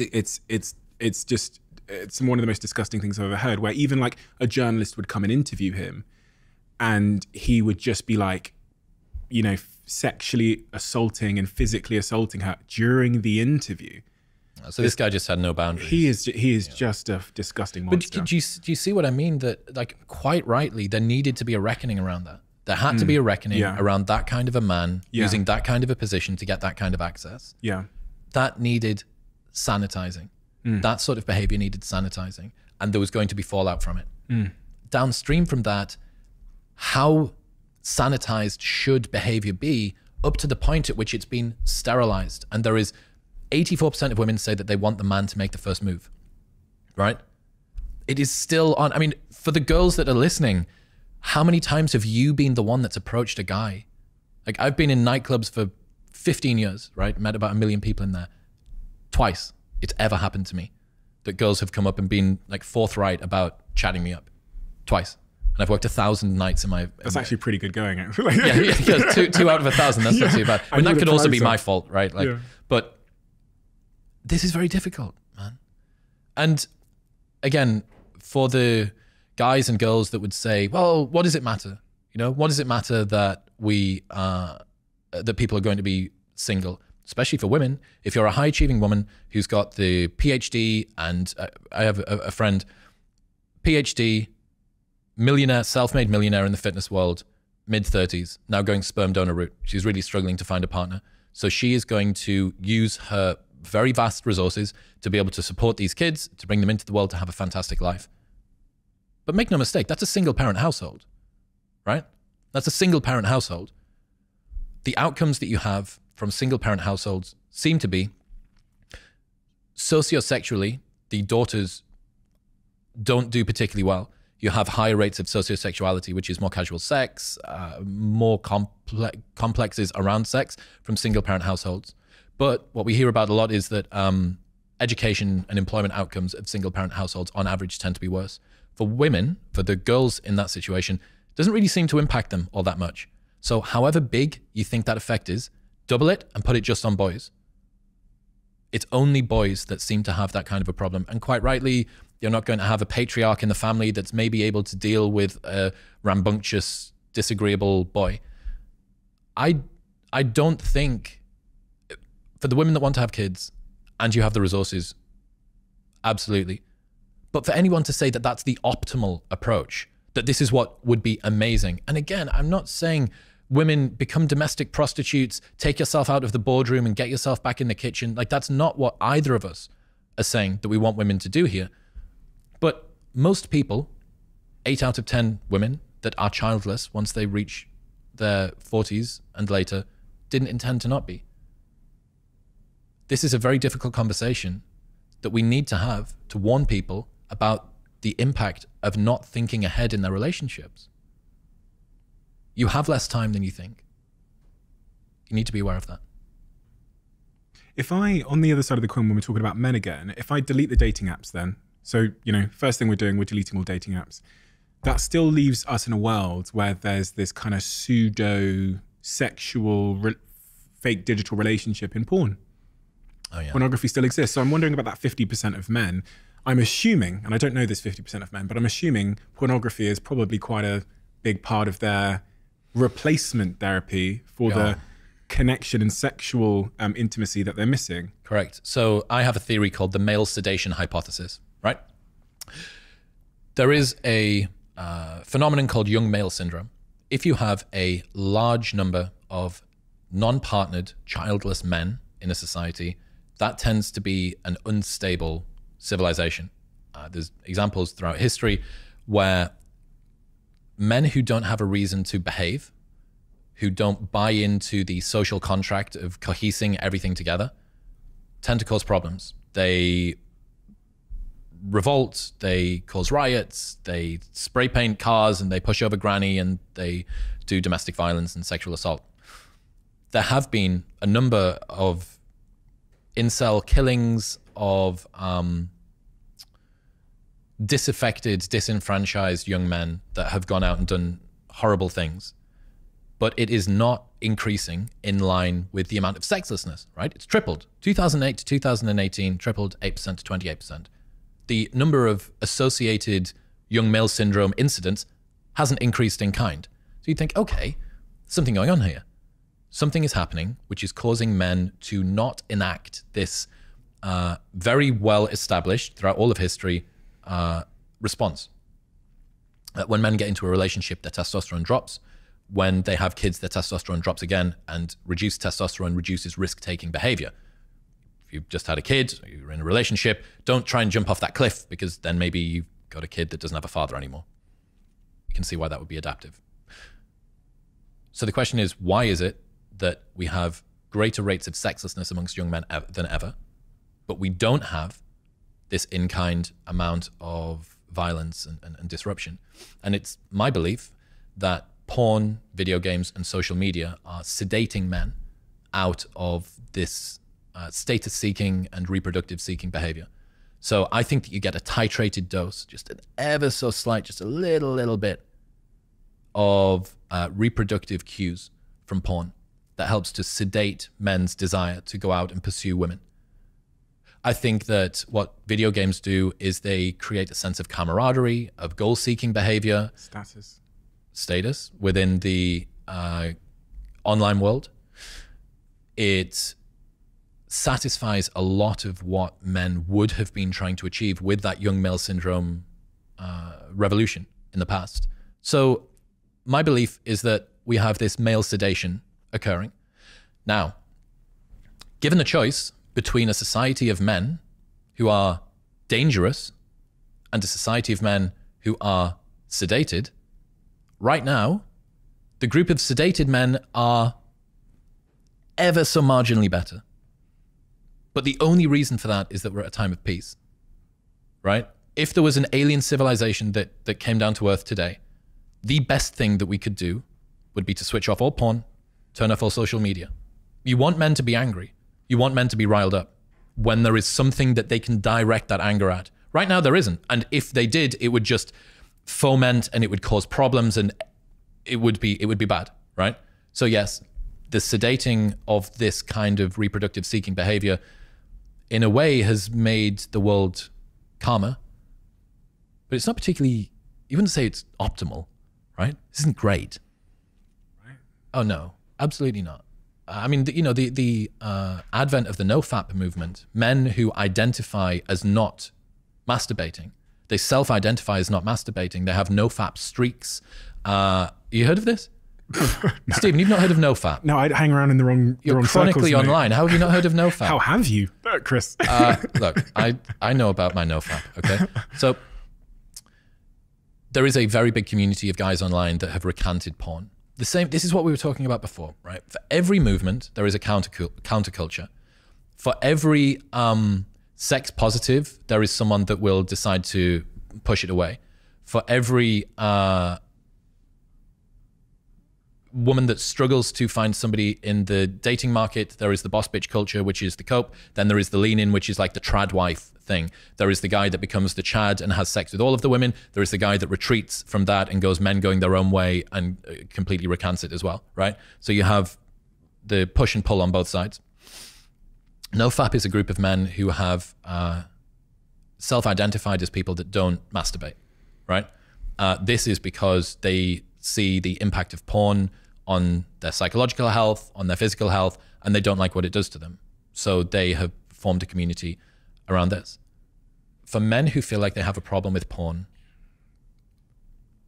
something that gives them a sense of pride about being able to defeat what they see as a vice is a place that quite rightly they're going to get, yes, I have control over this.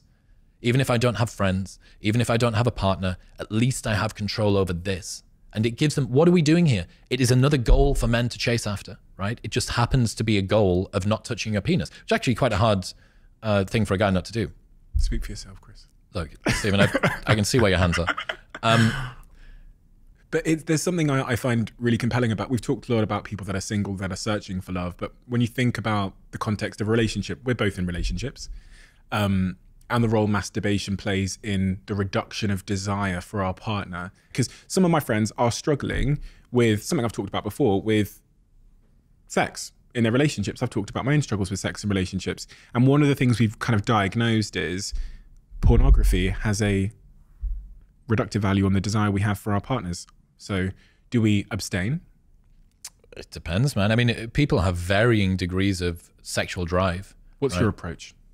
What's my approach? I think that I certainly feel like the story that you tell yourself around porn and around masturbation seems to be the biggest determinant of how it makes you feel. And this has been backed up by a bunch of data from Dr. David Lay, who is a porn researcher coming out, I think he's University of Arizona, perhaps, or New Mexico. And the story that you tell yourself has a massive impact on how you feel. If you feel like masturbating is a dirty, bad action that you shouldn't do, that you should feel ashamed about, downstream from that, you're going to feel shame. If you don't communicate it with your partner, that is if you're hiding porn use from your partner, that is a huge, huge red flag. Personally, partner is another concern, but for you, it's a big deal because you're going to feel that sort of disgust, self-hatred, shame, guilt thing come through. But I do think that if you want to increase the sex drive in your relationship, just saying, okay, if we want to do anything sexual, we do it together. Try and tell me that that's not going to increase sex drive in a relationship. But, you know, almost all of the sex that happens in relationships. If you look at how much sex, if you took a pie chart of sex, right, almost all of it is in relationships. Very, very small amount of sex is in casual relationships. As you might know, the show's now sponsored by Airbnb. Absolutely love Airbnb. Always have. Always been a, saved my life on so many occasions. And my team, when we first got in touch with Airbnb, were talking about how most people don't realize that their place where they currently live could become an Airbnb. And I guess the second question there is, how much could your place be worth? And it turns out you could be sitting on an Airbnb gold mine without even knowing it. Some people Airbnb their entire homes when they're away. That's what I did in New York. Whenever I left New York, my place was on Airbnb and people rented it out, sometimes for a day, sometimes for 2 days, sometimes for a week. And it's a great way to cover some of the bills while you're away. So whether you're looking to go on holiday or you just want some extra cash for bills, or you want to buy something nice for a Valentine that you love, whatever it might be, head over to airbnb.co.uk/host and you can find out how much your current property where you live can earn while you're not there. I suspect it might blow your mind because it certainly blew mine. There was one point you said about motherhood, and that kind of opened a doorway in my mind about the broader subject of regret in life. And, where if you look at sort of a meta-analysis of where people at different ages and different genders are experiencing the highest levels of regret, where does that fall? But no, regret is something that I've been thinking about an awful lot. And it makes for considering regret, considering the things that we regret in life and trying to reframe it has been one of the most useful mental models that I've gained. So Douglas Murray, British writer, columnist, spectator, multiple New York Times bestseller. I was in Manhattan with him, and he was telling me a story about Christopher Hitchens, the famous atheist, new atheist guy, one of the four horsemen of the atheist apocalypse. And Douglas, earlier in his career, was lamenting to Hitch about the fact that he had to choose a thing, and by choosing a thing, he couldn't do a different thing. So he had this opportunity cost. And he's saying, all of these problems, I don't know whether I want to do this thing, I want to do that thing. And you can imagine they're probably in some British pub somewhere in Westminster or whatever, and Hitch is probably smoking. He goes, Douglas, in life, we must choose our regrets. And he told me the story, and I thought, that's really interesting. What does he mean, choose our regrets?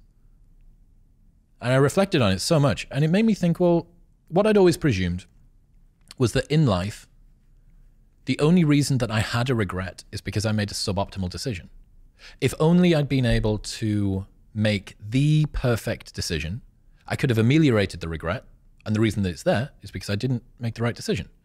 But when you accept the fact that opportunity cost is baked into the fabric of life, me and you can go to the gym or we can go to the theme park. By going to the gym, we don't go to the theme park. Even if the gym was the right decision to make, we're always going to have the open loop of, I wonder what the theme park was like that day. So I go, oh, that's interesting. Regrets aren't a bug, they're a feature.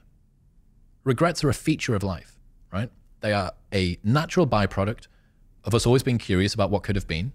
And given the fact that opportunity cost exists, they're always going to be there.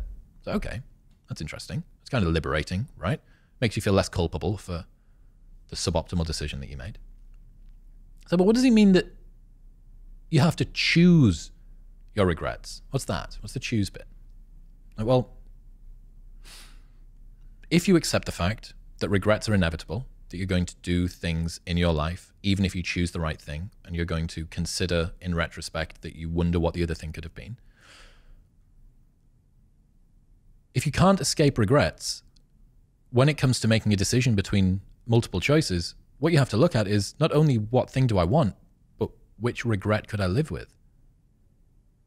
If regrets are inescapable, you have to choose which one you want. Okay, so I have to choose which regret I want. So you're looking at a choice. You have things in front of you. Which of these two could I bear living with the regret of? And that makes decisions an awful lot easier, right? Because it switches us from a place of scarcity and fear about the future, and it helps to project us forward and think, okay, which of these could I not bear myself to live without? So for instance, with me moving to America last year, it was a big move. I was 33, 34 at the time. Not exactly the archetype. I always felt like I should have had my shit together and my life sorted by the age of 34. So moving to a new country at this time is a bit, oh, really? But if I had the opportunity to do this podcast, to become one of the best in the world at what I do, to pursue my passion, my curiosity, and I didn't do it, I couldn't have lived with that regret. But in that case, hindsight's a wonderful thing, right? Because you could have come here and it could have just fucking bombed. It could have done. And you would have then looked back on that decision as... but at least I don't have the open loop anymore, right? I can live with the regret of selling an events business in the UK and trying to make it work in America, and then going back to the UK with my tail between my legs and going, I gave it a shot, it didn't work. I couldn't live with the regret of wondering, what if I'd had the conviction to follow my passions and go out to America and see if I can make it work? When people are at that fork in the road, the problem is they look off into the two directions that are in front of them, is both directions are completely shrouded in darkness. Correct. So it's that we go down one of the routes, and then, based on the outcome, in hindsight, we then attach regret or you can post hoc rationalize pretty much anything. I do agree, but a few things here. I've got one particular example in my mind where I was going to acquire a business. And we've been acquiring a few businesses recently at Flight Story. I was going to acquire a business, and I didn't in the end. And it turned out to be a really, really fantastic business. And so in hindsight, I'm going, I fucked up. That's a regret. And I think about it sometimes. I'm like, damn, should have bought that business. But it could have gone another way. And my perspective of the regret now would be entirely different. I'd be like, I'm amazing. I made a fantastic decision. But the answer and my regret didn't come until the game had been played out. And that's what I'm thinking about with the nature of regret. It's like... Well, it's difficult, right? Because you are correct. If you take a chance and that chance doesn't work out, then maybe you regret the other thing.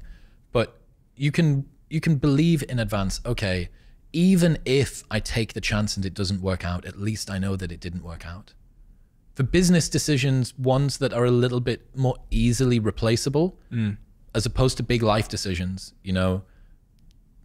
I remember when I was... much younger, 21, I think, 22.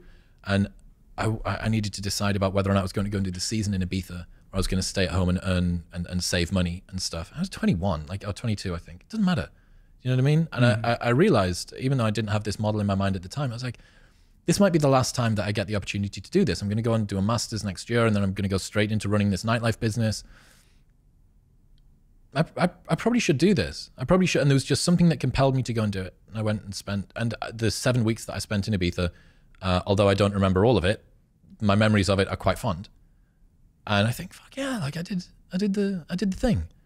And it just helps, I think, people to get past the fear of failure and of regret, especially in retrospect. regret isn't necessarily a bad thing. The reason that it exists is because you cared about something. You cared about something enough to actually be bothered by it. And you know what? When you were describing the liberating first point of the reason why regret exists, it made me think of this thing I read about jugglers, which I wrote about a little bit in my first book, where they believe that no juggler can juggle more than 14 balls at once. They think there's, just because of the laws of physics, the size of the human hand, it's impossible for a juggler to juggle more than 14 balls at once. And that speaks to the nature of limitation. There's only a certain amount of balls you can pick. And all the ones you don't pick, and it's kind of like the old analogy I used to sometimes talk about with, like, I love waffles, but I love a 6-pack. I'd love to have like a 6-pack or an 8-pack or whatever. I can't have both. The story that I can only have one is what makes either special. Yeah, correct. Waffles, you know, like the 6-pack is only great because it's a story of the waffles I didn't have. Correct. And so I might regret having, but it's because of the scarcity and the nature of us having to make like a finite set of choices in life. That's why 6-packs are, having a 6-pack is so admirable. And it's the same, like, you can't have a world where things are special where you don't have regret. Precisely. So there's another rule that I absolutely love, which is you can have anything you want, but you can't have everything you want. Yeah. Right? You have to sacrifice most things in the medium term in order to be able to facilitate progress toward one thing, right? This is a really great insight from Oliver Berkman's 4,000 Weeks. Has he been on? Yeah. Yeah. Great guy. Did you, when you were going through that, do you remember the choose in advance what you're going to suck at mindset? I can't remember that. Really good. Really cool. Very interesting mental model to use. So you have a plan for the next 6 months, right? Or the next year. By doing a thing, other things are going to have to be sacrificed. I want to grow my business. Okay, maybe your social life is going to take a little bit of a hit. Maybe your fitness is going to take a bit of a hit. Or I want to become, I want to get into a relationship. Okay, well, you're probably not going to be able to get as much sleep. Maybe you're going to have to, your business is going to get less of your attention, whatever it might be. By focusing on one thing, you inevitably end up having to focus on other things. Now, the problem that you and me and maybe a lot of the people listening to this that are type A go-getters that want to be able to have it all will feel is as soon as they start to feel something slip, they go, oh, fuck. Like I'm supposed to stay lean. I'm supposed to stay healthy and fit and whatever. And you go, by choosing in advance the things that you're going to suck at, the price that you're going to pay in order for success within whichever domain it is, it allows you to feel ease and acceptance when that particular domain does start to drop away. So for instance, this year, writing a book, I'm going to do some live shows toward the end of the year, going to continue doing the podcast, and I'm doing some other bits and pieces as well. My fitness is going to have to take a hit. At the start of this year, I accepted the fact that I'm probably going to get a combination of smaller, fatter, and slower throughout this year. But that's fine. That's the price that I'm prepared to pay. And I made that deal with myself in advance. Okay, I'm conditioned. Fitness is going to take a little bit of a hit. I'll hold on to it as best I can. This isn't me being complacent about it. I'm going to let it slip. And it is such a powerful insight that you can have anything you want, but not everything you want. And I think that's liberating. It's all the things you couldn't have. And like I said a second ago with a 6-pack, I often think about a 6-pack because I think, what makes that socially valuable? There's a social currency to it. Correct. And all it is lines on your stomach. It's a story though. Oh yeah. I mean, this is the thing about people that go to the gym. The physique that you build is attractive, feels good when you're naked and the other person's got their arms wrapped around you or whatever, right? Like that's a big part of it, don't get me wrong. But what it's also a part of is it shows the kind of person that you are to be able to achieve that kind of physique. Someone who is self-disciplined, who is self-motivated, who can do hard things, who can deal with pain, which is like kind of sexy. They're conscientious, they're reliable, they're disciplined. Delay gratification. Delay gratification. All of these things, that is the story which is told by the way that you look, right? By your physique.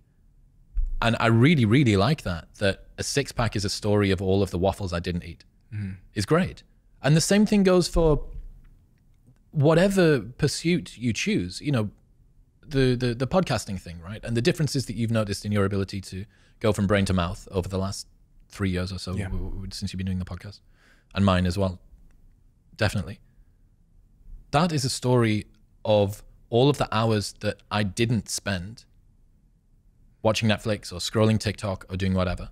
You know, it's the days and days and days of research and listening back to myself and time with my speech coach, working on diction, sitting in front of a microphone with a guest, doing all of these things. And that's the layers of pain to gain. You know, to look at one of the best communicators in the world, or artists in the world, or dancers, or musicians, or sports people, or whatever it is a story of all of the things that they sacrifice in order to get themselves there. Okay, do you want that? Don't look at the things that they've got, look at the things that they've sacrificed, because that's the price that you have to pay to be in that position.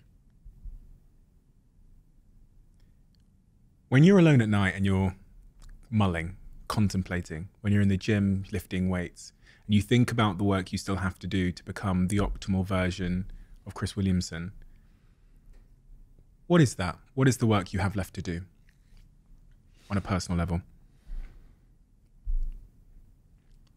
Be mindful, pay attention, be focused, be disciplined, keep promises to myself, tell the truth. Those are the principles. Those are most of the principles. And the reason is, we spoke about this last night, the number of paths that your life can go down in the future are so varied and so difficult to predict that any hard and fast plan will be completely destroyed by 6 months of intense growth. 2 years ago, I couldn't have predicted that I would be living in America doing this thing. 2 years ago, you wouldn't have predicted that the show is where you are and you're on British Airways and et cetera, right? So having any rigid plan isn't going to work. Having a bunch of principles is. The things that I still need to work on in terms of deficiencies are, I need to be more disciplined with my use around my phone. I know that that's a huge crux for me.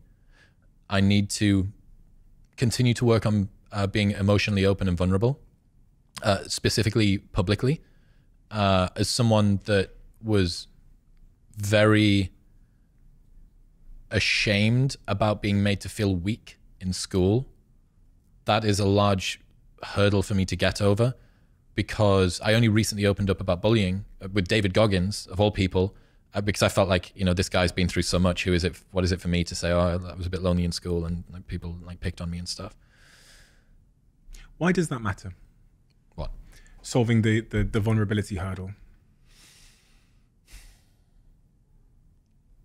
I think that anything that you are not fully prepared to open up about, and this doesn't mean that we're supposed to be, you know, transparent to the world around us, but even to yourself, you know, to be able to take the idea, the smell, the notion in your head and form it into words, suggests that you haven't internalized it, understood it, transcended it, done the work, right, on it.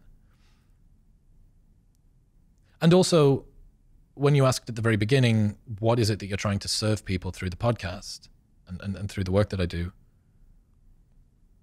It's very difficult for people to find a role model that they can genuinely feel an affinity with, because most of the people that you look up to are talented or successful in some way.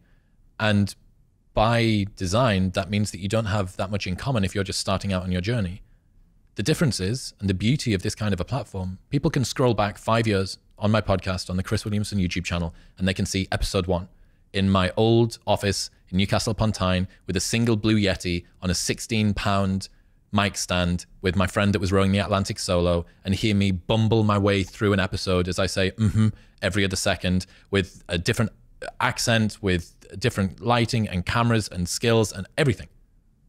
So you can track that journey over time. And you go, if you have even a modicum of admiration or appreciation for many people, if you can see them from their very beginning and think, wow, that's even shitter than I am, that gives people hope that they can go through it. And I think that being able to be more open and vulnerable about the challenges that I've faced in my past should help other people to feel less alone. Now, I've opened up a lot. I've opened up about depression throughout my 20s, about the bullying, about all these sorts of things. But it's like, okay, so where's the deeper lesson? Where's the deeper lesson? What else can I take from this? And I think that would be good. That would be a good thing for me to learn. And one final thing would maybe be getting out of my head a little bit. both of us, are monetizing cerebral horsepower, right? Like the primary resource that we have are our thoughts, and then our ability to communicate them. But the problem with that is that it means that you live a lot of your life up in your head, and the people that are listening may feel the same. You love listening to Steve's podcast or my podcast or whatever. Okay. How do we go from thought to action? That's what we were talking about earlier on. How do you avoid being so cerebral that you don't ever get into this sort of embodied state? So this really great guy called Ian McGilchrist, he wrote a book called The Master and His Emissary, neuroscientist, but also a philosopher. He looked at the Isle of Man TT riders. So for the people that don't know, Isle of Man is a small island off the coast of the UK, and these super bikes race around it, but it's potholes and dry stone walls and B roads and grass verges, and every single year people die. And they looked at the speed of the decisions that the riders were making, and what they realized was that it was so quick that it couldn't be conscious, that there wasn't time for the prefrontal cortex to get the decision through. It had to be more limbic. It had to be more ease and grace. So the goal is for them to get out of their own way, right? It's for them to be embodied. And I think that, you know, if you were to say, what's the price that you pay to be me? One of them would be very, very much in my head, very much thinking, assessing, over-assessing, analyzing. And it's beautiful. I love the takeaways that I get. I love the insights that I have around the world, around theories, around mental models, around, oh my God.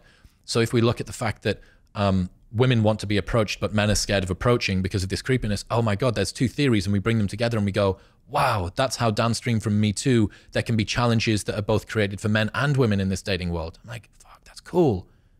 But the only way that you can do that is if you think and think and think and think. You're 35. You referenced how ideas generally are like a smell that appears, and gradually we try and figure out where that smell's coming from. We also talked about regret. So bringing those concepts together, as a 35-year-old man now, if you were to forecast off into the future what your regrets are, what smells of regret would you forecast now that you're going to experience? When we sit here when you're 40 and you go, do you know what? The mistake I made at 35 should have done this and that, yeah. X. Well, the embarrassing thing about this is if you look back at what you regret from 10 years ago, it's probably still the same shit that you regret now. Yeah. I think that our regrets stay with us because we're the same, you know? You are the common denominator between all of the experiences in your life. All of my partners, all of the breakups that I go through are bitter, and my ex ends up being a dick. Okay, well, what do all of your exes have in common? You. Yeah. You're the common denominator between all of them. So I think if someone is asking themselves this question and goes, what am I going to regret in 10 years' time? What do you regret from 10 years ago? Is a good place to start. So for me, fearing less. So I fear making big changes. I move very slowly with decisions, whether this be with life, whether this be with the business, bringing in team members, delegating control and responsibilities, taking risks, doing new things, new projects. It's served me very well because I make very few errors in business, but I leave an awful lot on the table because I don't take risk.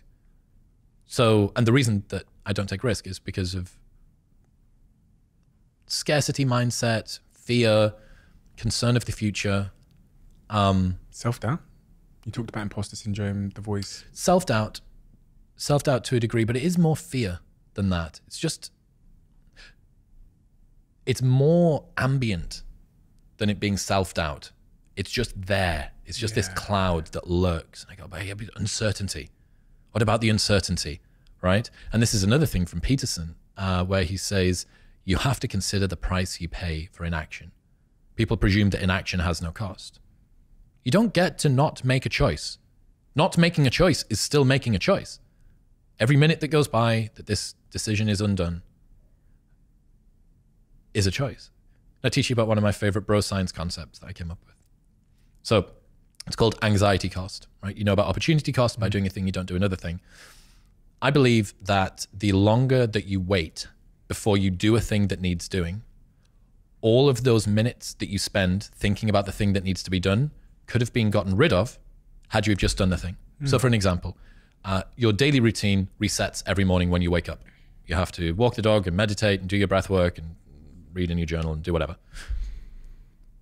If you do those things earlier in the day, you get to spend the rest of the day in just this bliss, right? This self-congratulatory, noble, high horse bliss about all of these things you did. Whereas if you leave them until the end of the day, you have to spend all of those minutes thinking, oh, I got to do the meditation when I get home and can't forget to write in the journal. That's anxiety cost. And that's a really good, compelling reason why you should make decisions as soon as you're ready to make them, because you will get rid of these wasted minutes, which you'll never get back. You're never going to get those back. Your brief time on this planet, 4,000 weeks. And you're going to minimize the anxiety cost by doing things sooner. So for me, definitely fearing less would be one of them.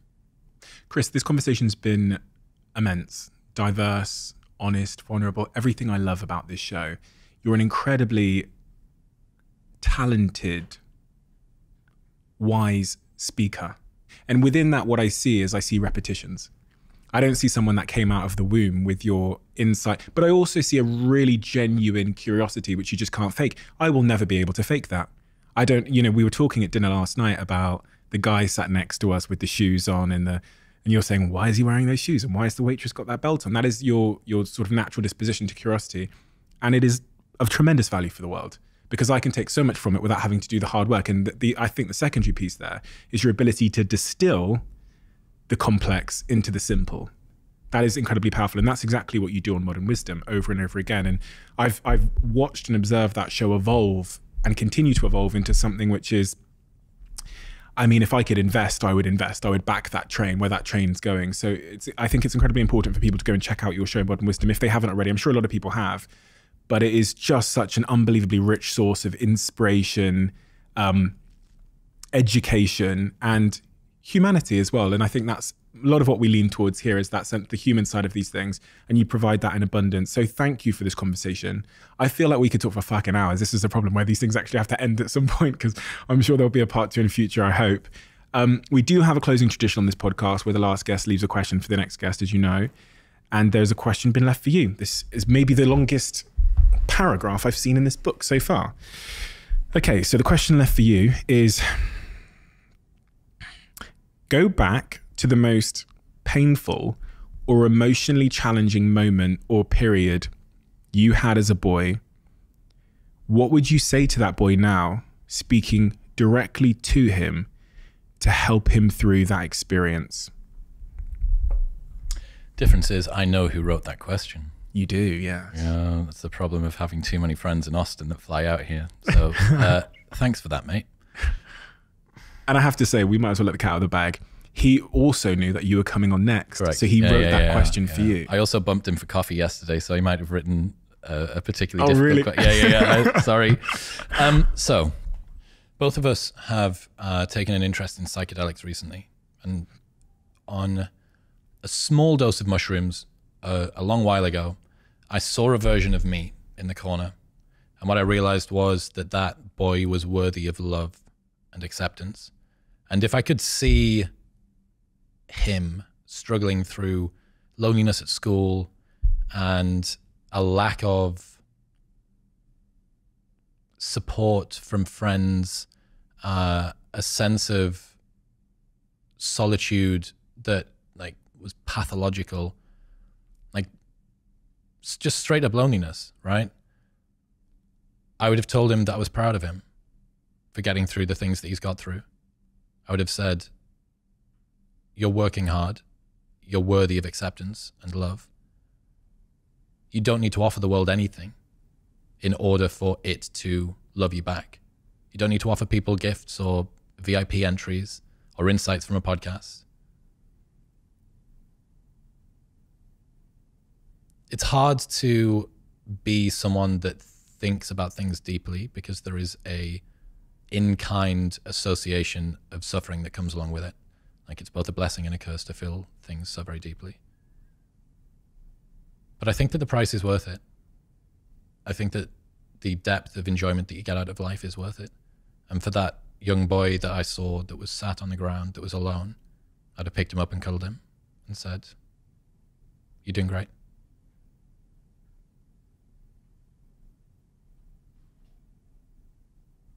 Chris, thank you. Thank you, mate. Thank you so much. That's honestly beautiful. And I think I speak for many when I say that that's the message a lot of people in their own lives will need to hear right now. So thank you so much. I appreciate it. I've really enjoyed coming on. It's been great that both of us are following this little path, parallel train tracks going forward. Cheers. Let's see where it takes us. Over the last couple of, how long? Maybe 4 months, I've been changing my diet, shall I say. Many of you who've really been paying attention to this podcast will know why. I've sat here with some incredible health experts. And one of the things that's really come through for me, which has caused a big change in my life, is the need for us to have these superfoods, these green foods, these vegetables, and then a company I love so much, and a company I'm an investor in, and then a company that sponsored this podcast and that I'm on the board of, recently announced a new product, which absolutely spoke to exactly where I was in my life, and that is Huel. And they announced Daily Greens. Daily Greens is a product that contains 91 superfoods, nutrients, and plant-based ingredients, which helps me meet that dietary requirement with the convenience that Huel always offers. Unfortunately, it's only currently available in the US, but I pray that it'll be with you guys in the UK too. So if you're in the US, check it out. It's an incredible product. I've been having it here in LA for the last couple of weeks, and it's a game changer. Ladies and gentlemen, I am so delighted to finally be able to announce that one of my all-time favorite brands are now sponsoring this podcast, and that is Whoop. All of you know that I've been on a bit of a journey in terms of health, performance, cognitive performance, sleep, and all those kinds of things. That's kind of been reflected in the guests we've had on this podcast. And Whoop has been a huge part of my life for many, many, many years. That's part of the reason I also had the founder come on the podcast. After having Will on the podcast, I love the brand even more. Hearing about his vision, his passion for the project, where it came from. His own obsession was solving a problem, which turned into the product that is Whoop. Whoop is a wearable health and fitness coach that provides you with the feedback and real actionable insights into sleep, into recovery, into how you're training, into your stress levels and your overall health. And for me, it's empowered me to be the best version of myself across all of those aspects of my life. The Whoop team have very kindly offered to give all of you a free month. So just head to join.whoop.com/CEO to claim your device and your first free month on us.